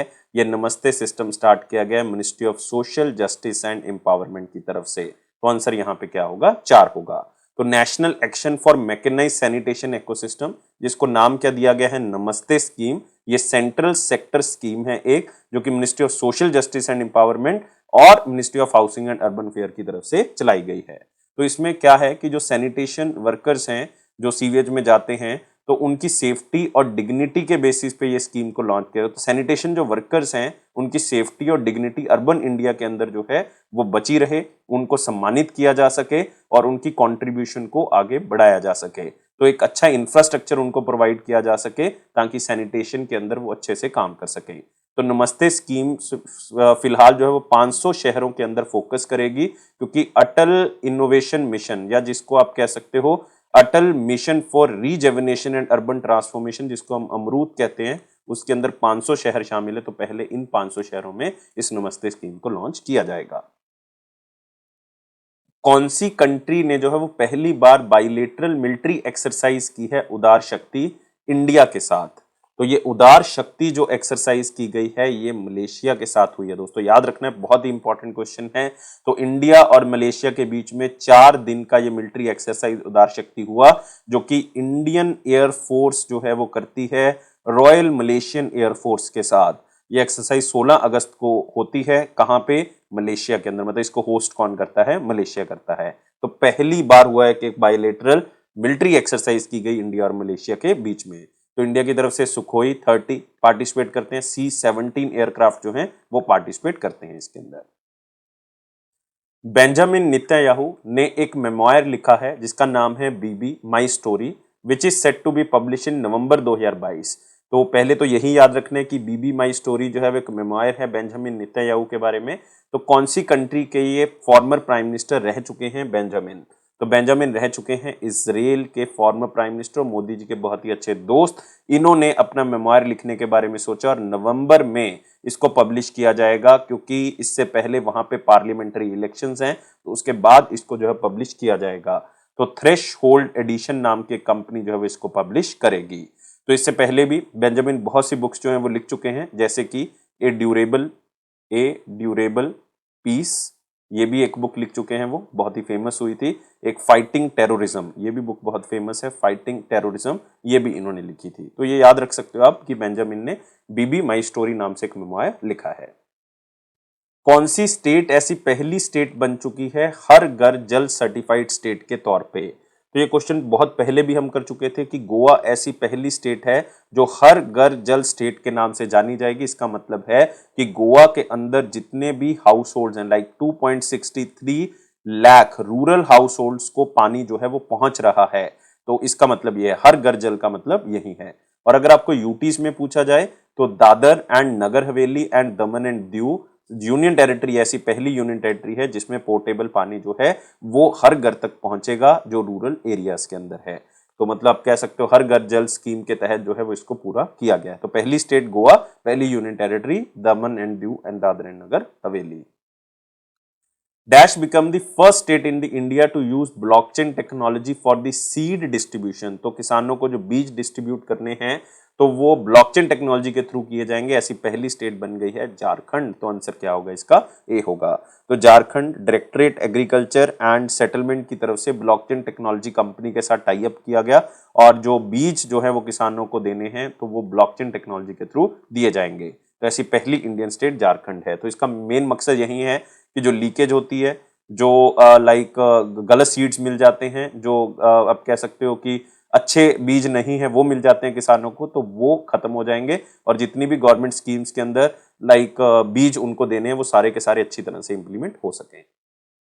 Which of the following points are incorrect? कौन सी स्टेटमेंट इनकरेक्ट है with respect to the equipment और system that was handed over to the Indian army by the defence minister Rajnath Singh ji? तो राजनाथ सिंह जी ने कुछ इक्विपमेंट या कुछ ऐसे सिस्टम जो है वो इंडियन आर्मी को हैंड ओवर किए हैं। कौन सी स्टेटमेंट उसमें से इनकरेक्ट है देख लेते हैं। Future infantry soldier as a system is equipped with the 3 primary subsystems. It can also be enhanced further by integrating real time data connectivity. तो डाटा कनेक्टिविटी को इंप्रूव करने के लिए एक नया सिस्टम बनाया गया, future infantry soldier as a system. तो ये बिल्कुल सही स्टेटमेंट है, ये हैंड ओवर किया गया है इंडियन आर्मी को। एंटी पर्सोनल माइन जिसका नाम है निपुण, ये याद कर लें, एंटी पर्सोनल माइन निपुण will improve the protection given to troops on the border which was more powerful and effective than existing anti-personnel mines। तो एक नई माइन का निर्माण किया गया है, निपुण माइन का निर्माण किया गया जो कि बहुत ही अच्छे से हमारी जो बॉर्डर फोर्स है उसको बचाने का काम करेगी। तो ये भी स्टेटमेंट बिल्कुल सही है। Semi ruggedized automatic exchange system MK2 developed by DRDO under the Ministry of Defense in Sriharikota, Andhra Pradesh will address all the shortcoming in the old system.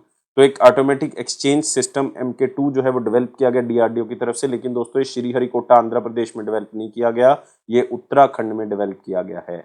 तो सी स्टेटमेंट गलत होगी, तो ओनली सी इनकरेक्ट पूछा है, तो आंसर क्या होगा? 3 होगा। तो याद रखना है इस स्टेटमेंट को, इन क्वेश्चन को सिर्फ स्लाइड से ही कवर करना है हमने। With which fighter jets did the Indian Air Force contingent recently participate the Pitch Black 2022 exercise जो कि डार्विन ऑस्ट्रेलिया के अंदर हुई है? तो सबसे पहले आपने पिच ब्लैक 2022 एक्सरसाइज का नाम याद रखना है। ये इंडियन एयर फोर्स की एक्सरसाइज है। इसमें कौन से फाइटर जेट्स ने इंडियन एयर फोर्स की तरफ से पार्टिसिपेट किया? ये थे दोस्तों हमारे पास सुखोई 30 MK1। तो आंसर हमारे पास क्या होगा? सेकंड होगा। तो इंडियन एयर फोर्स का एक कॉन्टिजेंट जिसमें 100 एयर वॉरियर्स जो हैं वो पार्टिसिपेट करते हैं, ऑस्ट्रेलिया तक पहुंचते हैं, और ये एक्सरसाइज ऑस्ट्रेलिया में ही होती है। तो सुखोई 30 ने भी पार्टिसिपेट किया है, इवन C-17 ग्लोब मास्टर ने भी इसके अंदर पार्टिसिपेट किया है। ये 19 अगस्त से लेके 8 सितंबर तक ये एक्सरसाइज जो है वो चली है, और आपने याद रखना है ये एक्सरसाइज 2 साल में एक बार होती है। 3 हफ्ते तक ये एक्सरसाइज चलेगी। इंडिया और ऑस्ट्रेलिया के बीच में ये एक्सरसाइज हुई है, एयरफोर्स की एक एक्सरसाइज है। कौन से शहर, in which city the ministry of science and technology recently launch India का पहला indigenously developed hydrogen fuel cell bus? तो हाइड्रोजन फ्यूल सेल बस का जो है वो निर्माण किया गया, उसको लॉन्च किया गया है। कौन से शहर में ministry of science and technology ने इसको लॉन्च किया है? तो ये होगा दोस्तों पूना, महाराष्ट्र। तो आंसर क्या होगा? 1 होगा। तो डॉक्टर जितेंद्र सिंह जो कि यूनियन मिनिस्टर ऑफ स्टेट है ministry of science and technology के, उन्होंने इसको लॉन्च किया है। तो इसको बहुत सी ऑर्गेनाइजेशन है जिसने निर्माण किया, जैसे कि नेशनल केमिकल लेबोरेटरी, जैसे कि सेंट्रल इलेक्ट्रोकेमिकल रिसर्च इंस्टीट्यूट, और कई कंपनीज ने इसके अंदर पार्टिसिपेट करके इसको लॉन्च किया है। तो ये जो हमारा नेशनल ग्रीन हाइड्रोजन मिशन है उसके तहत किया गया कि हाइड्रोजन की प्रोडक्शन को भी बढ़ाना है, और हाइड्रोजन मोबिलिटी के ऊपर भी हमने फोकस करना है कि व्हीकल्स के अंदर भी हाइड्रोजन यूज हो सके, पोल्यूशन को कम कर सकें। अगस्त 2022 में गवर्नमेंट ऑफ इंडिया ने ज्योग्राफिकल इंडिकेशन टैग स्टेटस दे दिया है मिथिला मखाना को। तो मिथिला मखाना जो है वो कौन सी स्टेट का ज्योग्राफिकल इंडिकेशन टैग है? तो ये है दोस्तों बिहार का। तो आंसर क्या होगा? 3 होगा। तो गवर्नमेंट ऑफ इंडिया ने मिथिला मखाना को बिहार से ज्योग्राफिकल इंडिकेशन टैग जो है वो दे दिया है, ताकि जो किसान हैं अब जो मिथिला मखाना की फार्मिंग करते हैं, खेती करते हैं, उनको अच्छा प्राइस जो है वो इसका मिल सके। तो 5 लाख किसानों को मिथिला रीजन के अंदर इसका फायदा मिलने की उम्मीद है। और जो ज्योग्राफिकल इंडिकेशन टैग है ये बिहार एग्रीकल्चर यूनिवर्सिटी की तरफ से जो है वो डाला गया था। तो ये ऐसा 5वां प्रोडक्ट है जिसको ज्योग्राफिकल इंडिकेशन टैग दिया गया है बिहार से। इससे पहले जरदालू मैंगो था, उसको मिला था। कतरनी दान था, मतलब राइस था, चावल था। और एक हमारे पास मघी पान था, मघी पान, उसको भी मिल चुका है। मुजफ्फरपुर की शाही लीची है, उसको भी मिल चुका है। तो ये 4 ऑलरेडी थे, तो 5वां मिल चुका है अब मिथिला मखाना को। अगस्त 2022 में पंजाब और हरियाणा गवर्नमेंट की तरफ से जो है चंडीगढ़ इंटरनेशनल एयरपोर्ट का नाम जो है बदलने के लिए कंसेंसस बन चुका है। पंजाब और हरियाणा गवर्नमेंट दोनों चाहते हैं कि चंडीगढ़ इंटरनेशनल एयरपोर्ट का नाम बदल के कौन से फ्रीडम फाइटर पे रख दिया जाए। ये है हमारे पास शहीद भगत सिंह जी। तो आंसर क्या होगा इसका? 3 होगा। तो याद रखना है शहीद भगत सिंह के नाम से चंडीगढ़ इंटरनेशनल एयरपोर्ट को जाना जाएगा। 485 करोड़ रुपीस में इस एयरपोर्ट प्रोजेक्ट को तैयार किया गया था, जिसमें एयरपोर्ट अथॉरिटी ऑफ इंडिया और साथ में government of Punjab and Haryana का शेयर था। जिसमें पंजाब का शेयर 24.5, हरियाणा का 24.5 और एयरपोर्ट अथॉरिटी ऑफ इंडिया का 51% शेयर था। सैयद सिप्ते राजी का रिसेंटली देहांत हो गया है, वो कौन सी स्टेट के फॉर्मर गवर्नर रह चुके हैं? तो वो दोस्तों झारखंड के फॉर्मर गवर्नर रह चुके हैं, असम के रह चुके हैं। तो आंसर यहाँ पे क्या होगा? बोथ 1 और 2। तो वो झारखंड के गवर्नर रहे थे 2004 से लेकर 9 तक, और असम के गवर्नर रहे थे 2009 में। और इससे पहले वो 3 बार जो हैं वो राज्यसभा में भी इलेक्ट हो चुके हैं कांग्रेस की टिकट से। उसके बाद कई बार वो मेंबर ऑफ लेजिस्लेटिव काउंसिल भी रह चुके हैं। तो ये आप याद रख सकते हो, नाम इंपॉर्टेंट है, सैयद सिप्ते राजी जी। नेक्स्ट क्वेश्चन आते हैं। Which organization recently signed a headquarter agreement with the government of India to enable independent and international legal entity status? मतलब कौन सी ऑर्गेनाइजेशन को एक इंडिपेंडेंट और इंटरनेशनल लीगल एंटिटी स्टेटस मिल गया है और हेडक्वार्टर एग्रीमेंट जो है वो साइन हो गया है। और ये ऑर्गेनाइजेशन हमारे पास कौन सी है? Coalition for disaster resilient infrastructure. तो आंसर क्या होगा इसका? 3 होगा। तो गवर्नमेंट ऑफ इंडिया और सीडीआरआई, आप इसको नाम दे सकते हैं, सीडीआरआई ने एक हेडक्वार्टर एग्रीमेंट जो है वो साइन कर लिया है न्यू दिल्ली के अंदर, ताकि सीडीआरआई ऑर्गेनाइजेशन को एक independent and international legal entity declare किया जाए।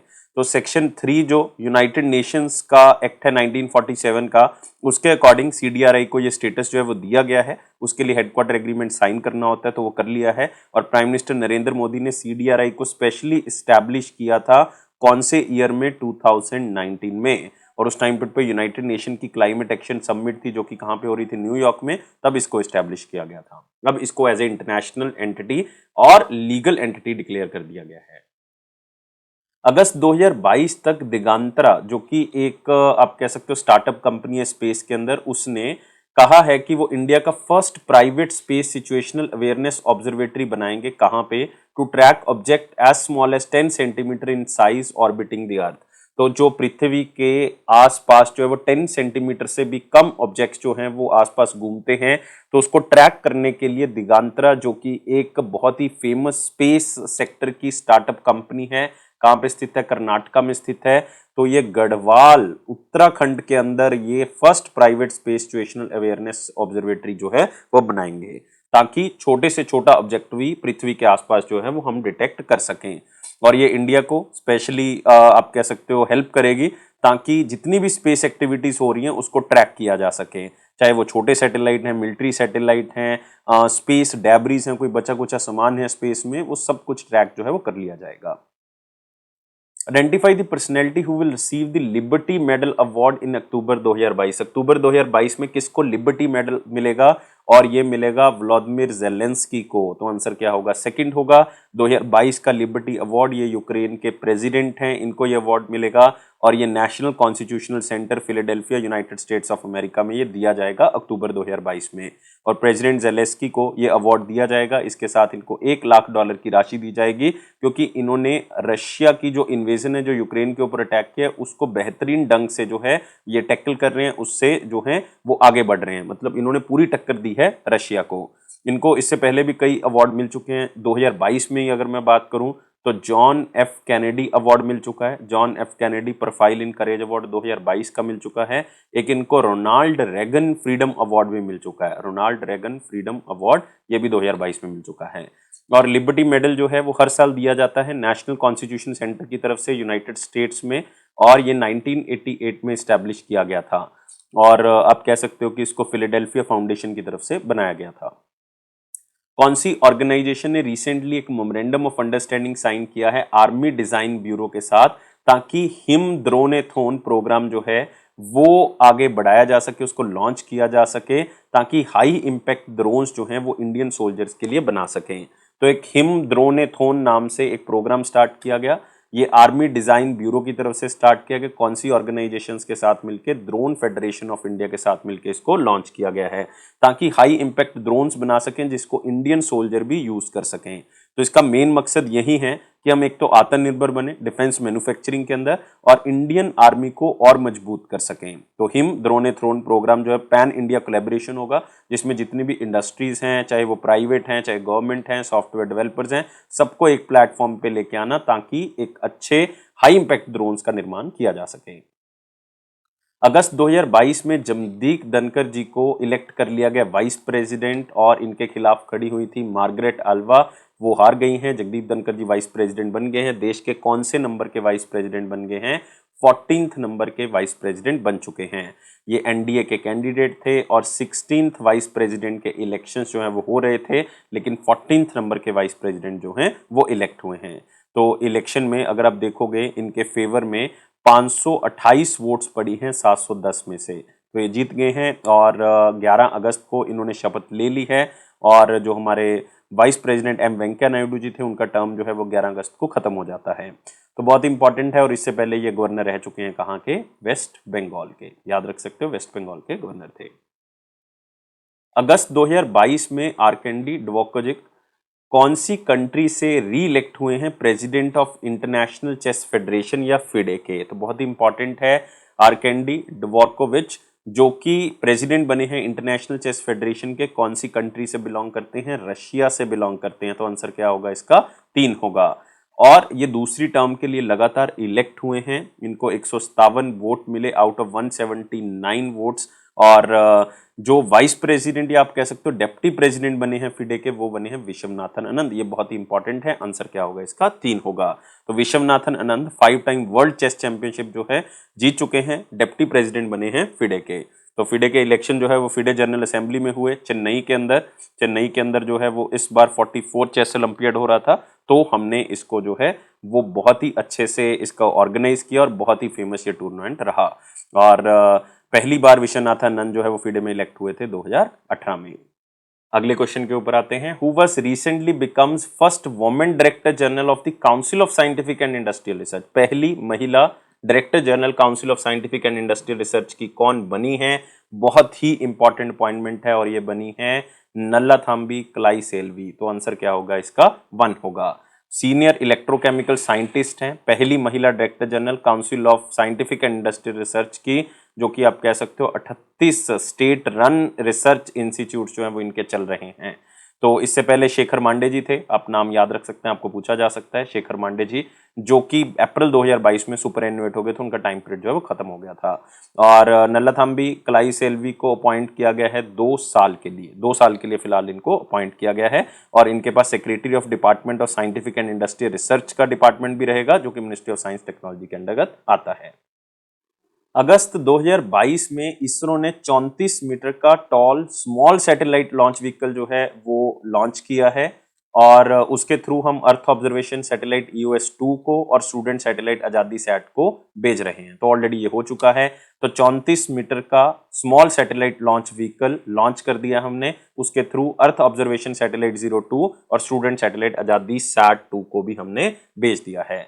तो ये जो हमारे पास स्मॉल सैटेलाइट लॉन्च व्हीकल है, ये जो है वो एज सच इतना ज़्यादा सक्सेसफुल नहीं रहा, क्योंकि ये जिस पोजीशन पे जाना चाहिए था वहां तक नहीं पहुंचा।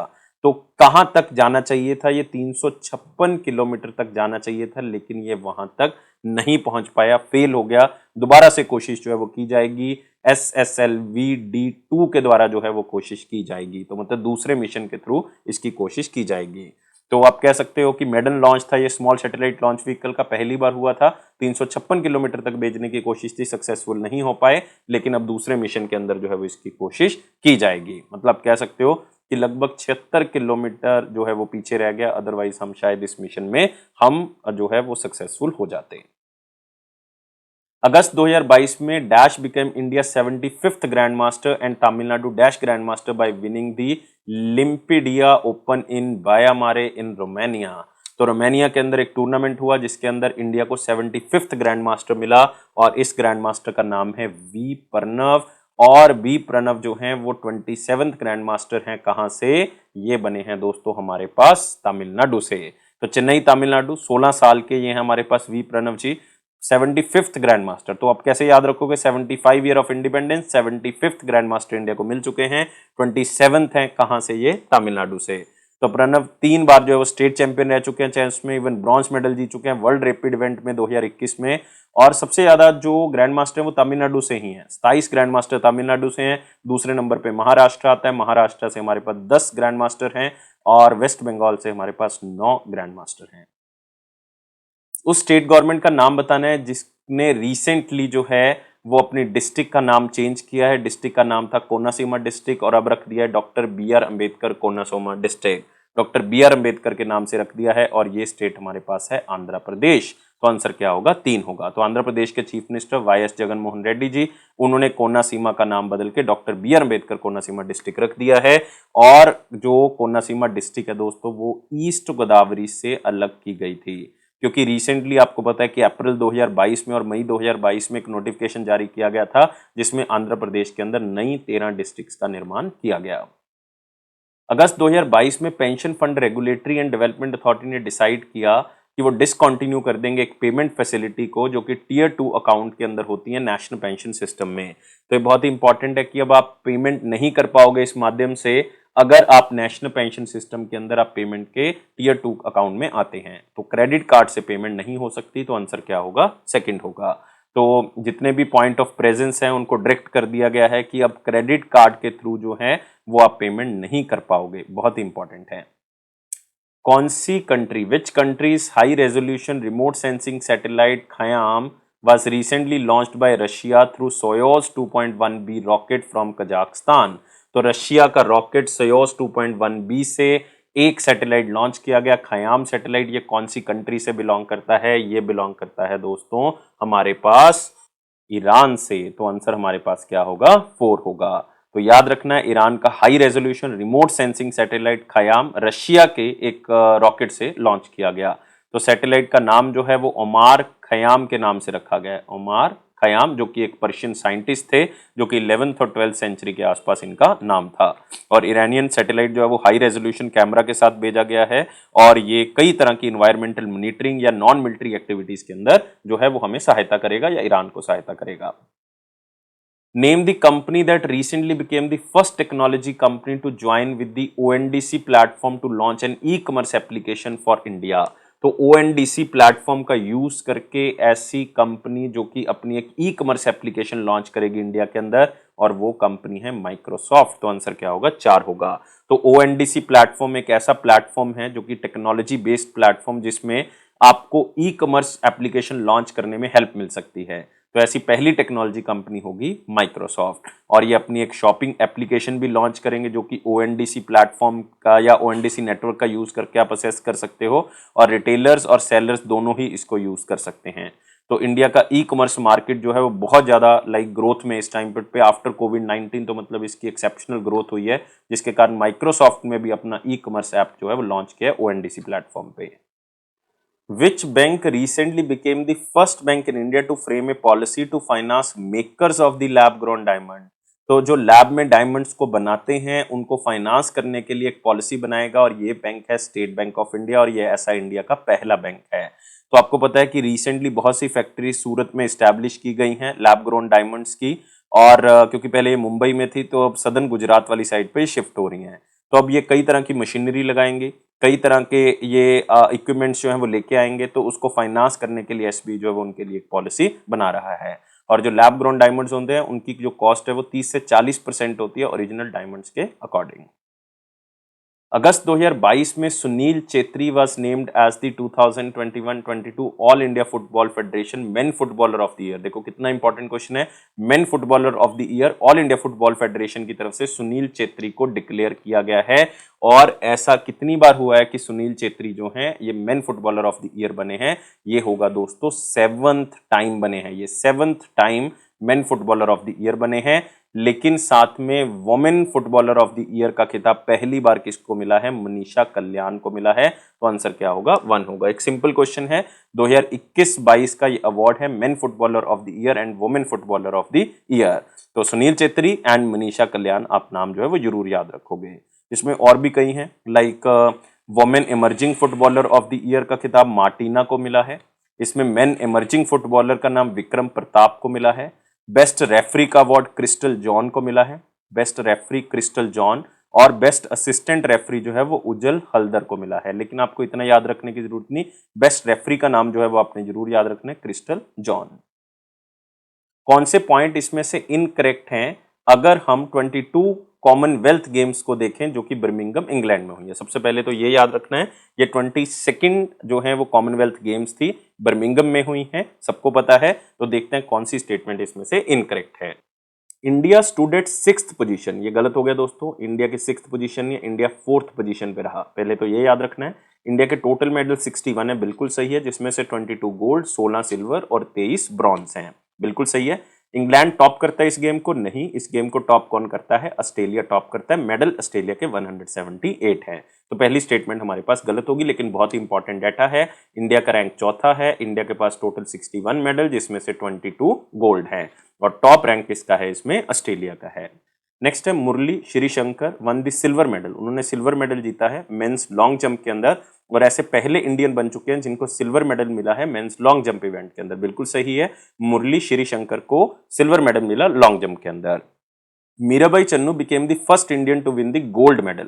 फर्स्ट इंडियन है जिनको गोल्ड मेडल बना कॉमनवेल्थ गेम्स 2022 में। और Jeremy Lalrinnunga became the first Indian man to win a gold medal. ये भी स्टेटमेंट जो है वो बिल्कुल सही है।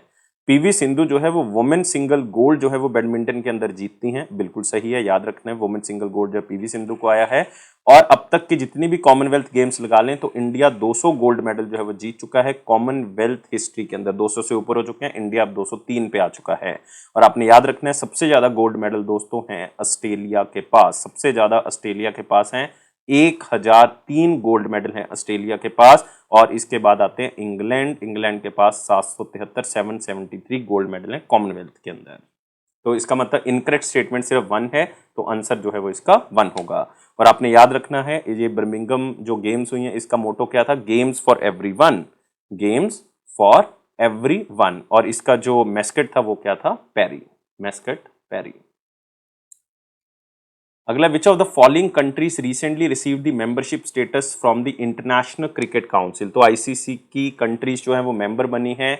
इन ऑप्शंस में अगर देखें तो एक कंबोडिया आएगा, एक कोटे दिवोयर आएगा, तो आंसर हमारे पास होगा ओनली 2 एंड 3। अदरवाइज 3 कंट्रीज को रिसेंटली स्टेटस मिला है। ये 3 कंट्रीज हैं, एक तो कंबोडिया, एक हमारे पास है उज्बेकिस्तान और तीसरी हमारे पास है कोटे दिवोयर।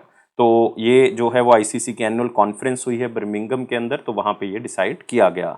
अब 3 कंट्रीज के ऐड होने से आईसीसी की टोटल मेंबरशिप जो है वो 108 कंट्रीज की होती है और इसमें से 96 एसोसिएट मेंबर्स हैं।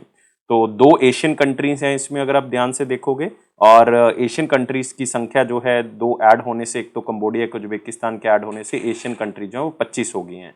और कोटे दिवोयर जो है वो ऐसी 21st कंट्री है जो अफ्रीका से ऐड की गई है। कौन से पॉइंट इसमें से करेक्ट हैं अगर कैबिनेट अप्रूवल अगस्त के हम देखें तो यूनियन कैबिनेट ने अप्रूव किया कि प्रधानमंत्री आवास योजना अर्बन को हम और कंटिन्यू करेंगे। अब ये 31 दिसंबर 2024 तक जो है वो चलेगी।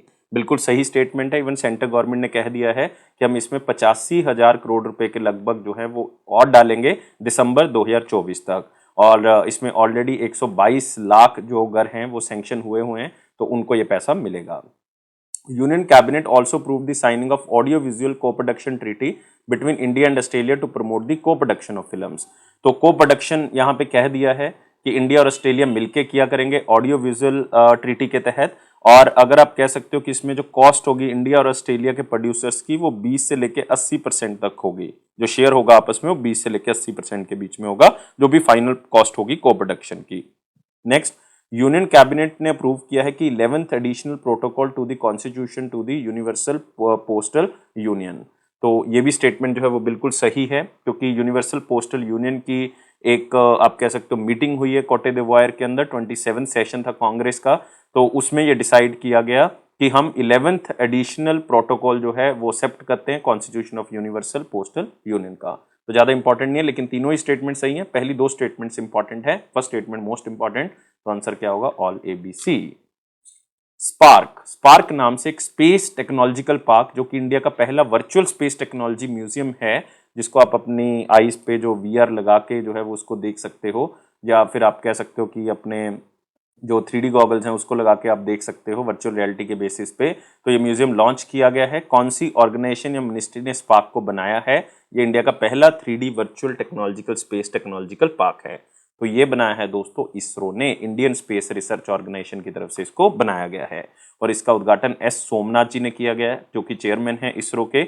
और उन्होंने SPARK the space tech park, India का first virtual space technological museum, उद्घाटन किया है। 75th एनिवर्सरी इंडिया के इंडिपेंडेंस की हम मना रहे हैं।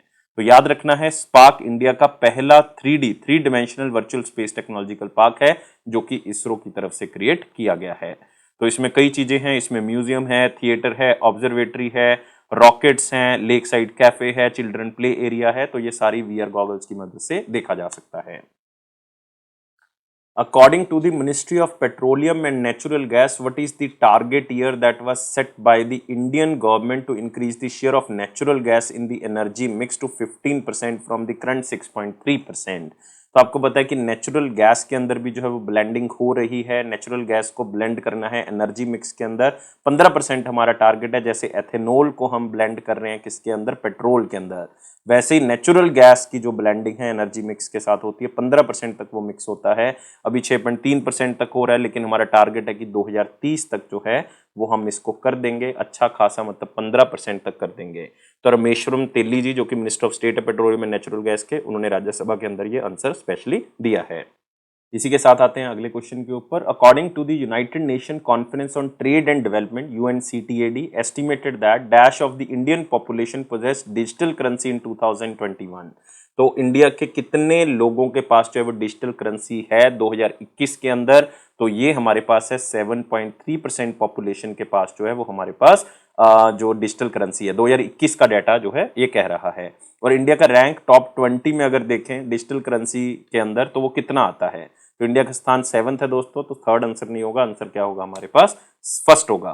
तो यूएनसीटीएडी की तरफ से ये डाटा दिया गया कि 7.3% इंडियन पॉपुलेशन जब डिजिटल करेंसी रखती है 2021 के डाटा के अकॉर्डिंग, और 7th पोजीशन पे इंडिया आता है शेयर ऑफ पॉपुलेशन जो डिजिटल करेंसी को ओन करती है। ये आगे जाके बढ़ सकता है, लेकिन अगर आप देखोगे इसमें फर्स्ट स्थान जो है वो यूक्रेन का है दोस्तों। यूक्रेन में 12.7% पॉपुलेशन डिजिटल करेंसी ओन करती है। दूसरा स्थान जो है वो इसमें रशिया का है, 11.9% है, लेकिन इंडिया का स्थान इसमें 7वां है। Who was recently appointed as the 49th Chief Justice of India by the President of India Draupadi Murmu ji. तो सबको पता है प्रेसिडेंट नई द्रौपदी मुर्मू जी बनी है और उन्होंने नए चीफ जस्टिस ऑफ इंडिया को अपॉइंट किया जिनका नाम है उदय उमेश ललित। आंसर क्या होगा, 4 होगा। तो नए चीफ जस्टिस ऑफ इंडिया, बहुत ही कम टाइम पीरियड है और आपने एक आर्टिकल याद रखना है 124 नंबर, जिसके तहत प्रेसिडेंट जो है वो चीफ जस्टिस ऑफ इंडिया को अपॉइंट करते हैं जो सीनियर मोस्ट होता है। तो इससे पहले ये पोजीशन एनवी रमाना जी के पास थी जो कि रिटायर हो गए 26 अगस्त को, तो 27 अगस्त को नए आ जाते हैं उदय उमेश ललित जी। और उदय उमेश ललित जी का टाइम पीरियड जो है वो लगभग 3 महीने का रहेगा, क्योंकि 8 नवंबर 2022 को उदय जी रिटायर हो जाएंगे।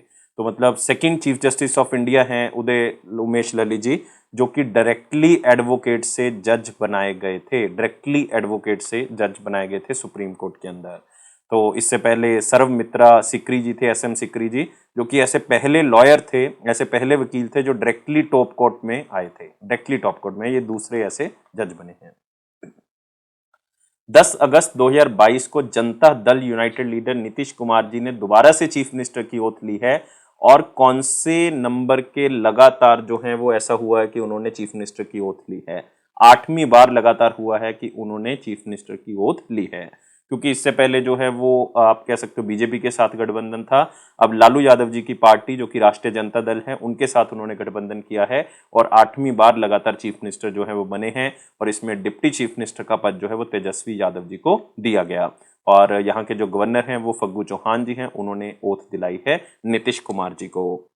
तो इन्होंने बीजेपी का साथ छोड़ दिया है, बीजेपी का साथ छोड़ के कांग्रेस के साथ, आप कह सकते हैं कि यहाँ पे आरजेडी के साथ और लेफ्ट पार्टीज के साथ मिलकर इन्होंने सरकार बना ली है, और 164 एमएलए जो है वो इनके पक्ष में हैं। कौन से पॉइंट्स इसमें से इनकरेक्ट हैं जो 44th FIDE chess olympiad games हुई हैं चेन्नई के अंदर तमिलनाडु में।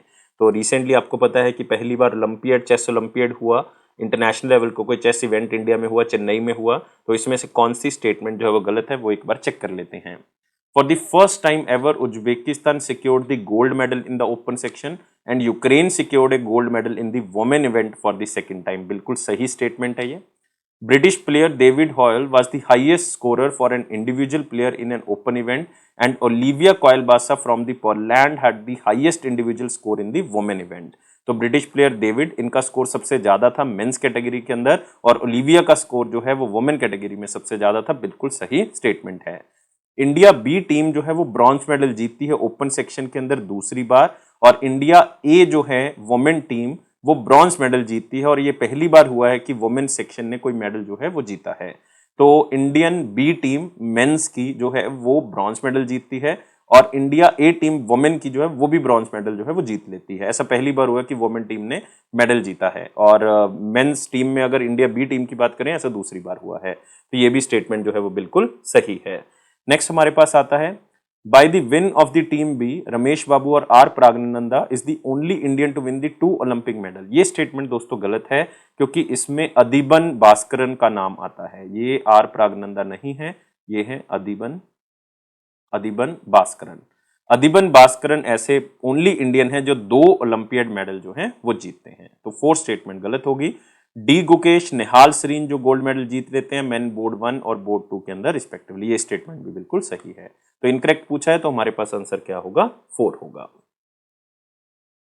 कौन सी कंट्री रिसेंटली लॉन्च करती है एक ज्वाइंट प्रोजेक्ट ताकि क्लाइमेट एक्शन इन इंडिया को एक्सेलरेट किया जा सके, इंडिया के मेट्रोलॉजिकल डिपार्टमेंट की मदद से and the United Nation development programme की मदद से।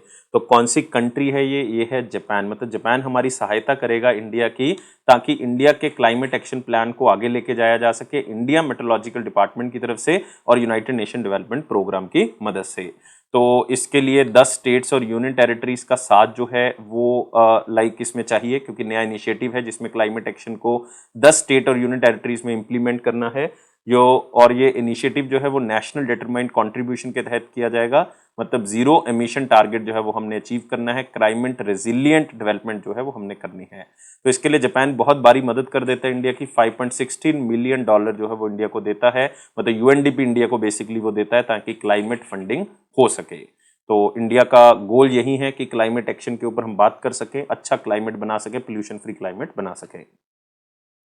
उस पर्सनैलिटी का नाम बताना है जिसको recently chevalier de la legion de honneur, the legion of honour award जो है उनकी राइटिंग एंड स्पीचेस के लिए मिला है, और ये अवार्ड मिला है शशि थरूर जी को। तो आंसर क्या होगा यहाँ पे, 1 होगा। तो कांग्रेस मेंबर ऑफ पार्लियामेंट और बहुत ही फेमस आप कह सकते हो वर्ड स्मिथ, मतलब उनको अगर आप बात करते सुनोगे तो पता नहीं वो वर्ड कहाँ से लेके आते हैं। शशि थरूर जी को ये द लेजेंड ऑफ ऑनर दिया गया राइटिंग एंड स्पीच के लिए। तो आपको पता होना चाहिए कि ये फ्रेंच गवर्नमेंट की तरफ से ये अवार्ड दिया गया है, और कोई भी फ्रेंच मिनिस्टर अब इंडिया आएगा तो वो ये अवार्ड साथ में लेके आएगा और ये शशि थरूर जी को दिया जाएगा।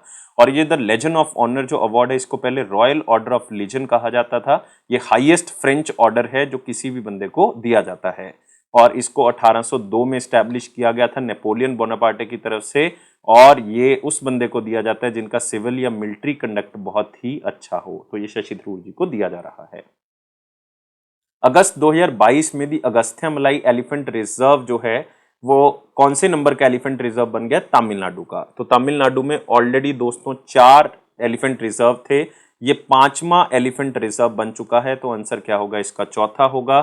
तो ये है अगस्त्यामलाई एलिफेंट रिजर्व, और इसका टोटल एरिया जो है वो 1,19,000 हेक्टेयर के आसपास है। ये कौन सी डिस्ट्रिक्ट में स्थित है, कन्याकुमारी डिस्ट्रिक्ट में स्थित है। और वर्ल्ड एलिफेंट डे जो है वो 12 अगस्त को बनाया गया, तो उस ओकेजन पे इसको जो है वो डिक्लेयर किया गया। तो याद रखना है ये बहुत ही फेमस है और ये एक एलिफेंट रिजर्व के तौर पे डिक्लेयर हुआ है। और ये भी याद रख सकते हो ये 31st एलिफेंट रिजर्व के तौर पे जाना गया, 31st। और 4 और एलिफेंट रिजर्व है यहाँ पे तमिलनाडु के अंदर, कौन कौन से, एक तो नीलगिरी एलिफेंट रिजर्व, एक नीलंबूर एलिफेंट रिजर्व, एक पेरियार एलिफेंट रिजर्व, और एक हमारे पास है अन्नामलाई एलिफेंट रिजर्व।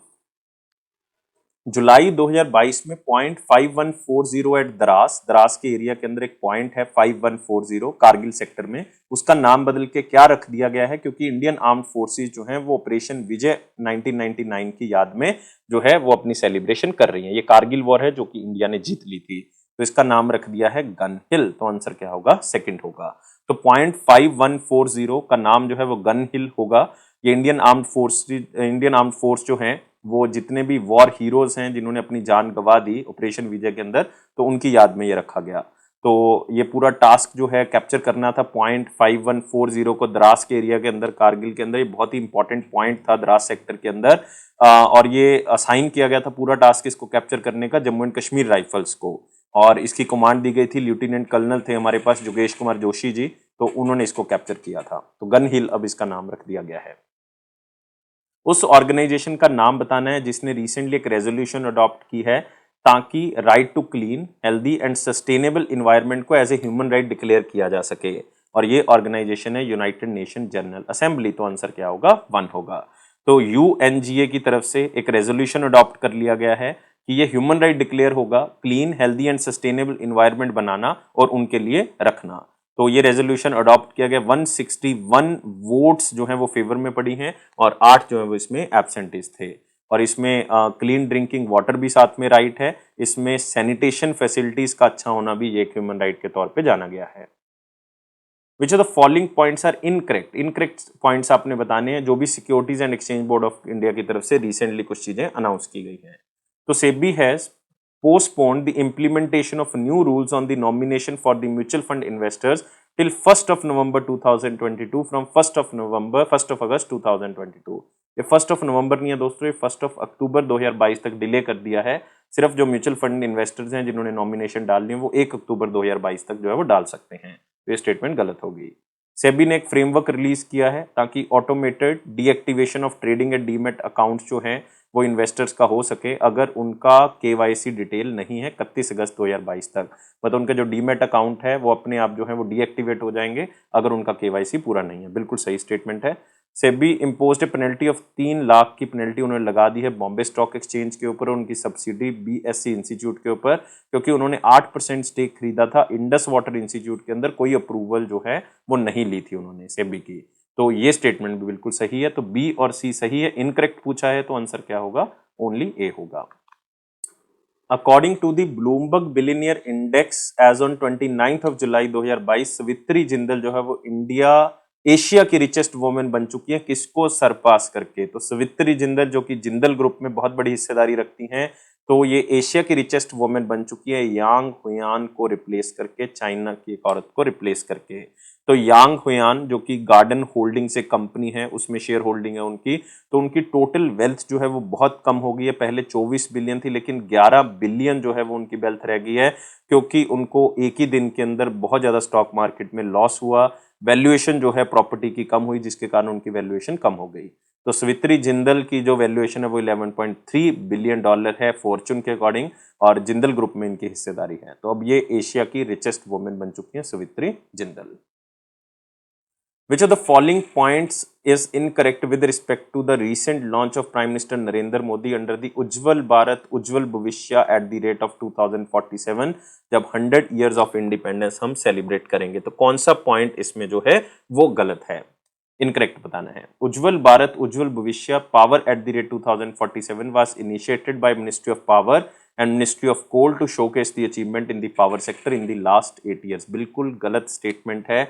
यहाँ पे power of coal, ministry of coal नहीं आएगा दोस्तों, ministry of new and renewable energy है, रिन्यूएबल एनर्जी है। तो पहली स्टेटमेंट गलत हो गई। Prime Minister digitally launched the Ministry of Power flagship revamped distribution sector scheme with an outlay of 3 lakh crore over a period of 5 years। बिल्कुल सही statement है कि मिनिस्ट्री ऑफ पावर जो है वो like revamp distribution sector scheme लेके आई है जिसमें कई चीज़ों को डिस्ट्रीब्यूट किया जाता है सरकार की तरफ से, जिसमें 3 लाख करोड़ रुपए खर्च किए जाएंगे अगले 5 साल के अंदर। प्राइम मिनिस्टर ने नेशनल पोर्टल लॉन्च किया है रूफटॉप सोलर के लिए, जो कि डेवलप किया गया नेशनल इंफॉर्मेटिक्स सेंटर की तरफ से under the ministry of electronics and information technology. बिल्कुल सही है। प्राइम मिनिस्टर ने डेडिकेट किया है और फाउंडेशन स्टोन रखा है कई ग्रीन एनर्जी प्रोजेक्ट्स का एनटीपीसी के, जो कि 5200 करोड़ रुपए के हैं। बिल्कुल सही है। First ever national level meeting हुई है all India district legal service authorities की, और ये ऑर्गेनाइज की गई विज्ञान भवन में नेशनल लीगल सर्विस अथॉरिटी की तरफ से, नालसा की तरफ से। बिल्कुल सही पॉइंट है। तो इनकरेक्ट पूछा था, ओनली 1 होगा। नेक्स्ट क्वेश्चन के ऊपर आते हैं। With which urban cooperative bank SIDBI small industries development bank of India partners for the first time to empower MSME. पहली बार हुआ है कि किसी अर्बन कोऑपरेटिव बैंक के साथ टाई अप किया गया है ताकि एमएसएमई को कुछ लोन जो है वो दिया जा सके, और ऐसा पहली बार हुआ है कि अर्बन कोऑपरेटिव बैंक के साथ टाई अप हुआ, और इसका नाम है एसवीसी बैंक। याद रख सकते हो कौन सा बैंक है ये, एसवीसी बैंक। और ये सिडबी की तरफ से टाई अप किया गया है अर्बन कोऑपरेटिव बैंक के साथ, और आपने याद रखना है कि ये बैंक जो है वो one of the best urban cooperative bank में से जाना जाता है। उस बैंक का नाम बताना है जिसने पहली बार मेन फोकस्ड कमेटी जो है वो बनाई है, प्रेरणा 2.0 एम्पावर हिम। इससे पहले ये बैंक जो है वो वुमेन एम्पावर्ड कमेटी भी जो है वो बना चुका है, लेकिन अब मेन एम्पावर्ड कमेटी जो है वो बनाई है ताकि स्पेशली एम्प्लॉयज के जो करियर्स हैं उनके ऊपर ध्यान दिया जा सके और बैंकिंग सेक्टर के अंदर उनको इस बैंक के अंदर कोई भी दिक्कत ना आए उसको ध्यान में रखते हुए इस कमेटी का निर्माण किया गया है। और ये बैंक है हमारे पास यूनियन बैंक ऑफ इंडिया। तो आंसर क्या होगा? 4 होगा।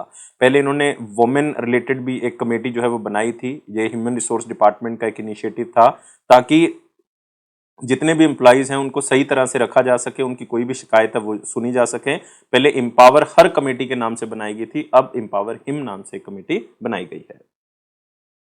Who was recently appointed as the Chief Executive Officer of Vodafone Idea Limited? सिर्फ क्वेश्चन को याद रखने, स्लाइड से याद रख लें। आंसर क्या होगा इसका?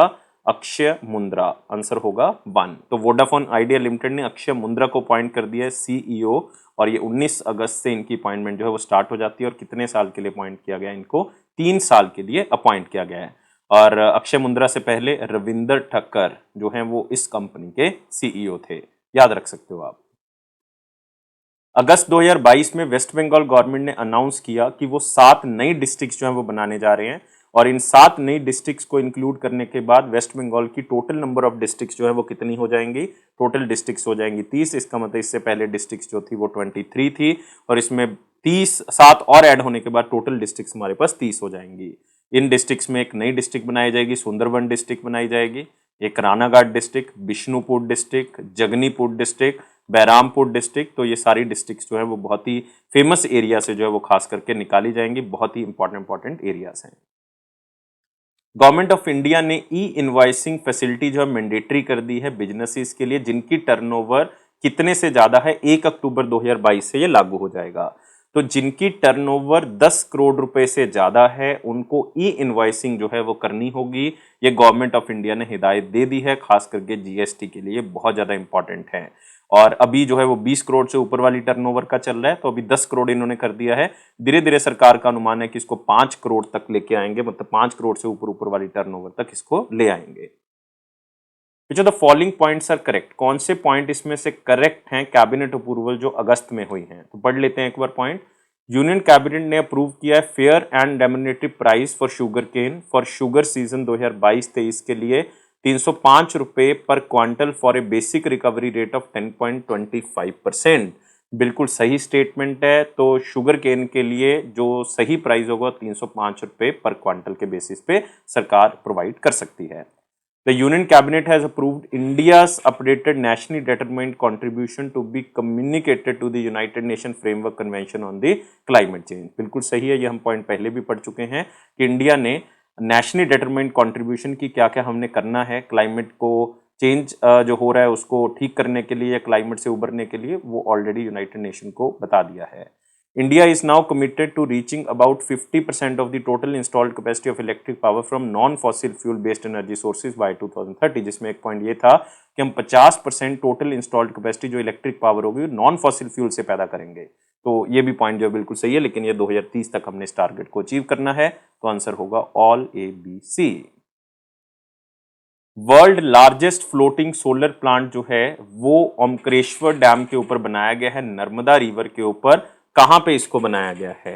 तो नर्मदा रिवर दोस्तों आपको पता है, नर्मदा रिवर का जो फ्लो है वो जाता कहां से है? नर्मदा रिवर जो जनरली स्टार्ट होती है वो अमरकंटक हिल से स्टार्ट होती है। अमरकंटक हिल मध्य प्रदेश में, वहां से स्टार्ट होकर थोड़ा सा पार्ट महाराष्ट्र का कवर होता है, फिर गुजरात का पार्ट कवर होता है। तो इनमें से ही स्टेट हो सकती है। तेलंगाना तो स्टेट यहाँ पे नहीं हो सकती क्योंकि तेलंगाना से पास ही नहीं करती। तो यहां से हम आंसर लगाएंगे खांडवा मध्य प्रदेश। तो आंसर क्या होगा इसका? सेकेंड होगा। तो वर्ल्ड का लार्जेस्ट फ्लोटिंग सोलर प्लांट जो कि ओमकारेश्वर डैम के ऊपर बनाया गया, नर्मदा रिवर के ऊपर, खांडा डिस्ट्रिक्ट के अंदर, मध्य प्रदेश में। ये 600 मेगावाट पावर जो है वो जनरेट करेगा 2022-23 में। और इस प्रोजेक्ट के ऊपर कॉस्ट लगी है 3000 करोड़ रुपए। तो power generation capacity Madhya Pradesh की जो है वो इससे जरूर इंप्रूव होगी। तो याद रखना important, largest solar plant floating और पूरे वर्ल्ड का लार्जेस्ट है, ये खांडवा डिस्ट्रिक्ट मध्य प्रदेश में लगाया गया है। Name the bank that recently became the first bank to list its payment gateway platform on the Tax Information Network 2.0 platform. मतलब आज इस बैंक के पेमेंट नेटवर्क के थ्रू जो है वो आप टैक्स की पेमेंट जो है वो कर सकते हो, जो टैक्स इंफॉर्मेशन नेटवर्क 2.0 की तरफ से बताया गया है, मतलब इनकम टैक्स डिपार्टमेंट की तरफ से बताया गया है। और ये बैंक है हमारे पास फेडरल बैंक। तो आंसर क्या होगा? 3।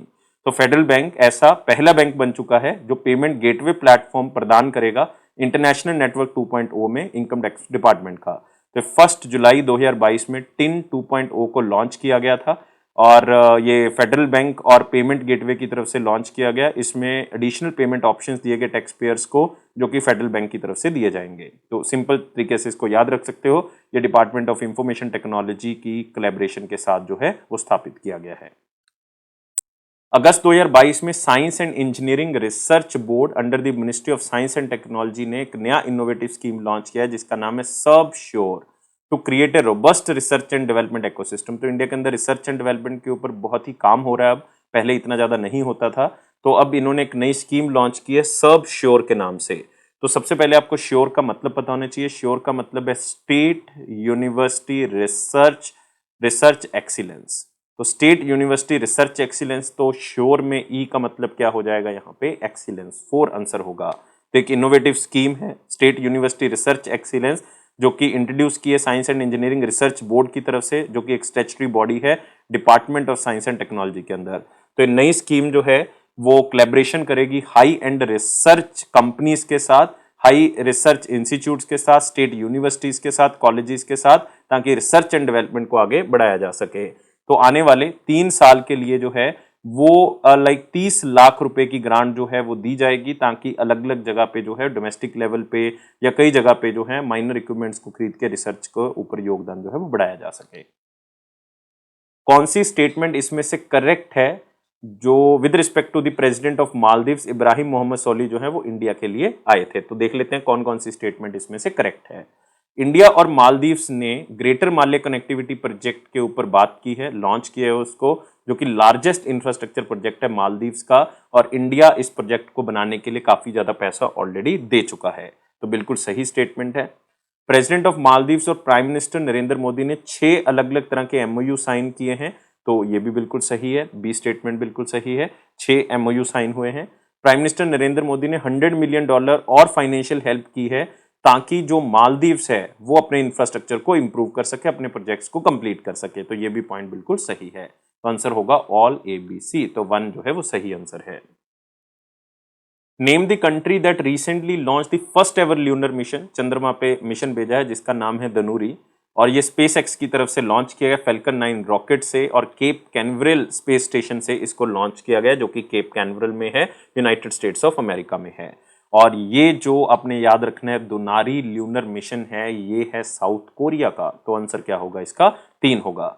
और दुनारी का जनरली कोरियन वर्ड्स में मीनिंग है moon and enjoy, moon and enjoy, जिसका मतलब है एंजॉइंग द मून, इसलिए इसका नाम रखा गया है दानूरी या दनूरी, याद रख सकते हो आप। और ये कोरिया एरोस्पेस रिसर्च इंस्टीट्यूट की तरफ से ही डेवलप किया गया और नासा के योगदान के साथ जो है वो इसको बनाया गया है। तो साउथ कोरिया जो है वो ऐसी 7वीं कंट्री बन गई है वर्ल्ड के अंदर जिसने अनमैन्ड प्रोब भेजा है। कहां पे? मून में, मतलब कोई आदमी वहां पे नहीं भेजा, ये अनमैन्ड प्रोब है, मतलब सिर्फ जो है वो स्पेसक्राफ्ट या सिर्फ जो है ये मिशन के तौर पे ही भेजा गया है, ये रॉकेट के थ्रू जाएगा। और आपने याद रखना है कि इससे पहले कई कंट्रीज ऐसा कर चुकी हैं, तो कई कंट्रियों के मिशन फेल हो चुके हैं, लेकिन चाइना का जो था मिशन लग्जमबर्ग कंट्री के अंदर जो चाइना ने लॉन्च किया था तो वो फेल हो चुका था। तो ये 7वीं कंट्री बन चुकी है। अगस्त 2022 में अरुणाचल प्रदेश कैबिनेट ने अप्रूव किया है under construction greenfield airport as Donyi Polo airport, Donyi Polo airport. और ये नाम रखा गया है इस एयरपोर्ट का, कहां पे स्थित है? ये स्थित है दोस्तों ईटानगर में। तो आंसर क्या होगा? 3 होगा। तो जो ईटानगर एयरपोर्ट है उसका नाम होगा दोनई पोलो एयरपोर्ट। अब इस एयरपोर्ट की कैपेसिटी जो है वो 200 पैसेंजर्स की है पीक डे में, पीक आवर्स में भी आप कह सकते हो। और फर्स्ट ऐसा एयरपोर्ट है अरुणाचल प्रदेश में जिसका रनवे 2300 मीटर तक जाता है। इसका मतलब जो बोइंग फ्लाइट होगी 747 की लार्जेस्ट पैसेंजर एयरक्राफ्ट है तो वो यहाँ पे लैंड कर सकता है, यहाँ से उड़ान भर सकता है। तो जो ये नाम है ये रखा गया है ट्रेडिशन बेस्ड पे, क्योंकि दोनों का मतलब यहाँ पे क्या होता है? सन, और पोलो का मतलब होता है मून, तो सन और मून के नाम से रखा गया है। तो एयरपोर्ट जो है वो 15 किलोमीटर ईटानगर से दूर स्थित है। 645 किलोमीटर की करोड़ की लागत से इसको बनाया गया है और कैपिटल कनेक्टिविटी स्कीम के तहत इसको बनाया गया है। और 19 जुलाई को इसमें पहली फ्लाइट जो है वो लैंड करती है। Name the exercise that was recently conducted by Indian army to test the resilience of satellite based communication network. तो सैटेलाइट बेस्ड कम्युनिकेशन नेटवर्क को टेस्ट करने के लिए एक आप कह सकते हो एक्सरसाइज की गई है। ये पैन इंडिया एक्सरसाइज थी, इंडियन आर्मी की तरफ से की गई है और इस एक्सरसाइज का नाम था स्काई लाइट। तो जितना भी हमारा कम्युनिकेशन नेटवर्क है उसको चेक करने के लिए इस एक्सरसाइज का जो है निर्माण किया गया और इसमें इंडिया का ईस्टर्न, इंडिया का नदर्न और आइलैंड टेरिटरीज को शामिल किया गया और पूरी टेस्टिंग जो है वो इसरो की तरफ से की गई है। Dash became the first city of India to officially release the Environmental Insight Explorer data from Google। तो गूगल का जो डाटा है आप कह सकते हो इन्वायरमेंटल एक्सप्लोरर इनसाइट के बेसिस पे जो तैयार किया गया है खास करके इन्वायरमेंटल स्टडीज के लिए, वो कौन से शहर जो होगा जो इसको ऑफिशियली रिलीज करेगा, और ये है औरंगाबाद महाराष्ट्र। तो आंसर क्या होगा? 4 होगा। तो Aurangabad smart city development corporation limited की तरफ से यह अनाउंस किया गया कि औरंगाबाद महाराष्ट्र ऐसा पहला शहर बन गया है जो इन्वायरमेंटल इनसाइट एक्सप्लोरर डाटा जो है वो गूगल से लेके जो है वो शेयर करेगा। मतलब जो ये हमारे पास इन्वायरमेंटल इनसाइट एक्सप्लोरर डैशबोर्ड होगा जो कि औरंगाबाद के लिए बनाया जाएगा, स्पेशली उसमें औरंगाबाद सिटी का जो इन्वायरमेंट है उसके बारे में बताया जाएगा, दिखाया जाएगा, अभी क्या चल रहा है लाइव डाटा वो भी उसमें बताया जाएगा। मतलब ये रिसर्च ऑर्गेनाइजेशंस के लिए बहुत इंपॉर्टेंट हो जाएगा क्योंकि एट ए टाइम आप लाइव फीड देख सकते हो कि कैसा जो है वो हमारे पास इन्वायरमेंट इस टाइम पीरियड पे औरंगाबाद वाले एरिया में है। तो औरंगाबाद जो है वो यूनाइटेड नेशंस के अंदर कमिट करता है कि हम 0 एमिशन के ऊपर ले आएंगे औरंगाबाद को। Which of the following points are correct with the respect of RBI third by monthly monetary policy जो कि फाइनेंशियल ईयर 23 में दी गई अगस्त 2022 में। तो तीसरी बाई मंथली रिपोर्ट इस फाइनेंशियल ईयर की देख लेते हैं कौन कौन सी स्टेटमेंट इसमें से करेक्ट है। RBI included credit information companies आका credit bureaus under the reserve bank integrated ombudsman scheme 1 सितंबर 2022 से। तो जितनी भी क्रेडिट इंफॉर्मेशन कंपनीज हैं वो भी अब ombudsman स्कीम के अंतर्गत आएंगी 1 सितंबर से। बिल्कुल सही है statement. RBI will open the Bharat Bill payment system for NRIs, which will help them pay utility bills and education fees on behalf of their family members in India। तो बाहर बैठे हुए ही NRIs जो है वो भारत बिल पेमेंट सिस्टम के through जो है वो अपनी पेमेंट कर सकते हैं। तो बी भी बिल्कुल सही है स्टेटमेंट। RBI ने डिसाइड किया है कि वो स्टैंड अलोन प्राइमरी डीलर्स को ऑथराइज करेगा under foreign exchange management act 1999 को to undertake FCS OIS transactions with non residents and other market makers directly. अपनी पेमेंट को और अच्छा करने के लिए जो foreign currency settled overnight index swap होता है जिसको हम FCS OIS ट्रांजेक्शंस कहते हैं, वो कोई NRI जो है वो अब नॉन रेजिडेंट के साथ भी जो है वो कर सकता है। मतलब अगर किसी और के साथ आपने पेमेंट करनी है, कोई यहाँ का डीलर है बाहर पेमेंट करनी है तो आप कर सकते हो। तो सी भी स्टेटमेंट बिल्कुल सही है। तो ऑल ABC जो है वो आंसर सही होगा। Next, in August 2022 securities and exchange board of India constituted a foreign portfolio investment advisory committee. ये 15 मेंबर की कमेटी है। इसको कौन हेड करेगा?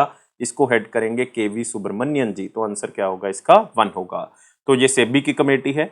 सेबी एक मार्केट रेगुलेटर ऑर्गेनाइजेशन है। 15 मेंबर की एडवाइजरी कमेटी है जो स्पेशल फॉरेन पोर्टफोलियो इन्वेस्टमेंट के ऊपर अपनी एडवाइस करेगी कि किस तरह से फॉरेन इन्वेस्टमेंट को बढ़ाया जा सकता है और किस तरह से इन्वेस्टमेंट को सिंप्लीफाई किया जा सकता है, खास करके कैपिटल मार्केट के अंदर। तो इसमें आपने याद रखना है कि फॉर्मर चीफ इकोनॉमिक एडवाइजर रह चुके हैं KV सुब्रमण्यम जी, उनको अपॉइंट किया गया है। तो इसमें कई मेंबर्स इंपॉर्टेंट स्टॉक एक्सचेंज के जो पुराने हैं, रिजर्व बैंक ऑफ इंडिया के फॉरेन बैंक को जो रिप्रेजेंट करते हैं, उनको मेंबर लिया गया है। Next, Indrajit Kamotra was recently appointed as managing director and chief executive officer of which small finance bank. तो याद रखना है दोस्तों, इंपॉर्टेंट क्वेश्चन है कि यूनिटी स्मॉल फाइनेंस बैंक के नए MD and CEO Indrajit Kamorta को अपॉइंट किया गया है। तो बहुत ही इंपॉर्टेंट क्वेश्चन है और आपने याद रखना है कि इससे पहले जनवरी 2022 में विनोद राय जो कि फॉर्मर कंट्रोलर ऑडिटर जनरल थे इंडिया के, वो इसके चेयरमैन बने थे। तो इंपॉर्टेंट हो जाता है। और साथ में आपने याद रखना है कि इस बैंक ने जो अपना वर्किंग स्टार्ट किया था 2021 में किया था और इसका हेडक्वार्टर कहाँ पे है? मुंबई महाराष्ट्र में।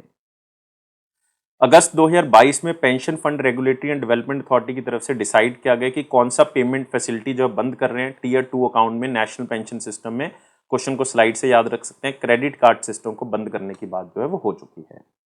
तो ये थे दोस्तों हमारे पास टॉप 100 क्वेश्चन अगस्त महीने के। वीडियो को देखने के लिए बहुत बहुत शुक्रिया और सारे क्वेश्चंस को फटाफट रिवाइज करें, फटाफट एक बार पढ़ लें, आंसर देख लें। और वीडियो को लाइक, शेयर और चैनल को सब्सक्राइब जरूर करें। आप हमें अलग अलग प्लेटफॉर्म पे ज्वाइन कर सकते हैं, इंस्टाग्राम पे, टेलीग्राम पे, फेसबुक पे या लिंक्डइन पे। टेलीग्राम को ज्वाइन करने का लिंक डिस्क्रिप्शन बॉक्स में दिया हुआ है। Thanks for watching this video. Take care, bye bye.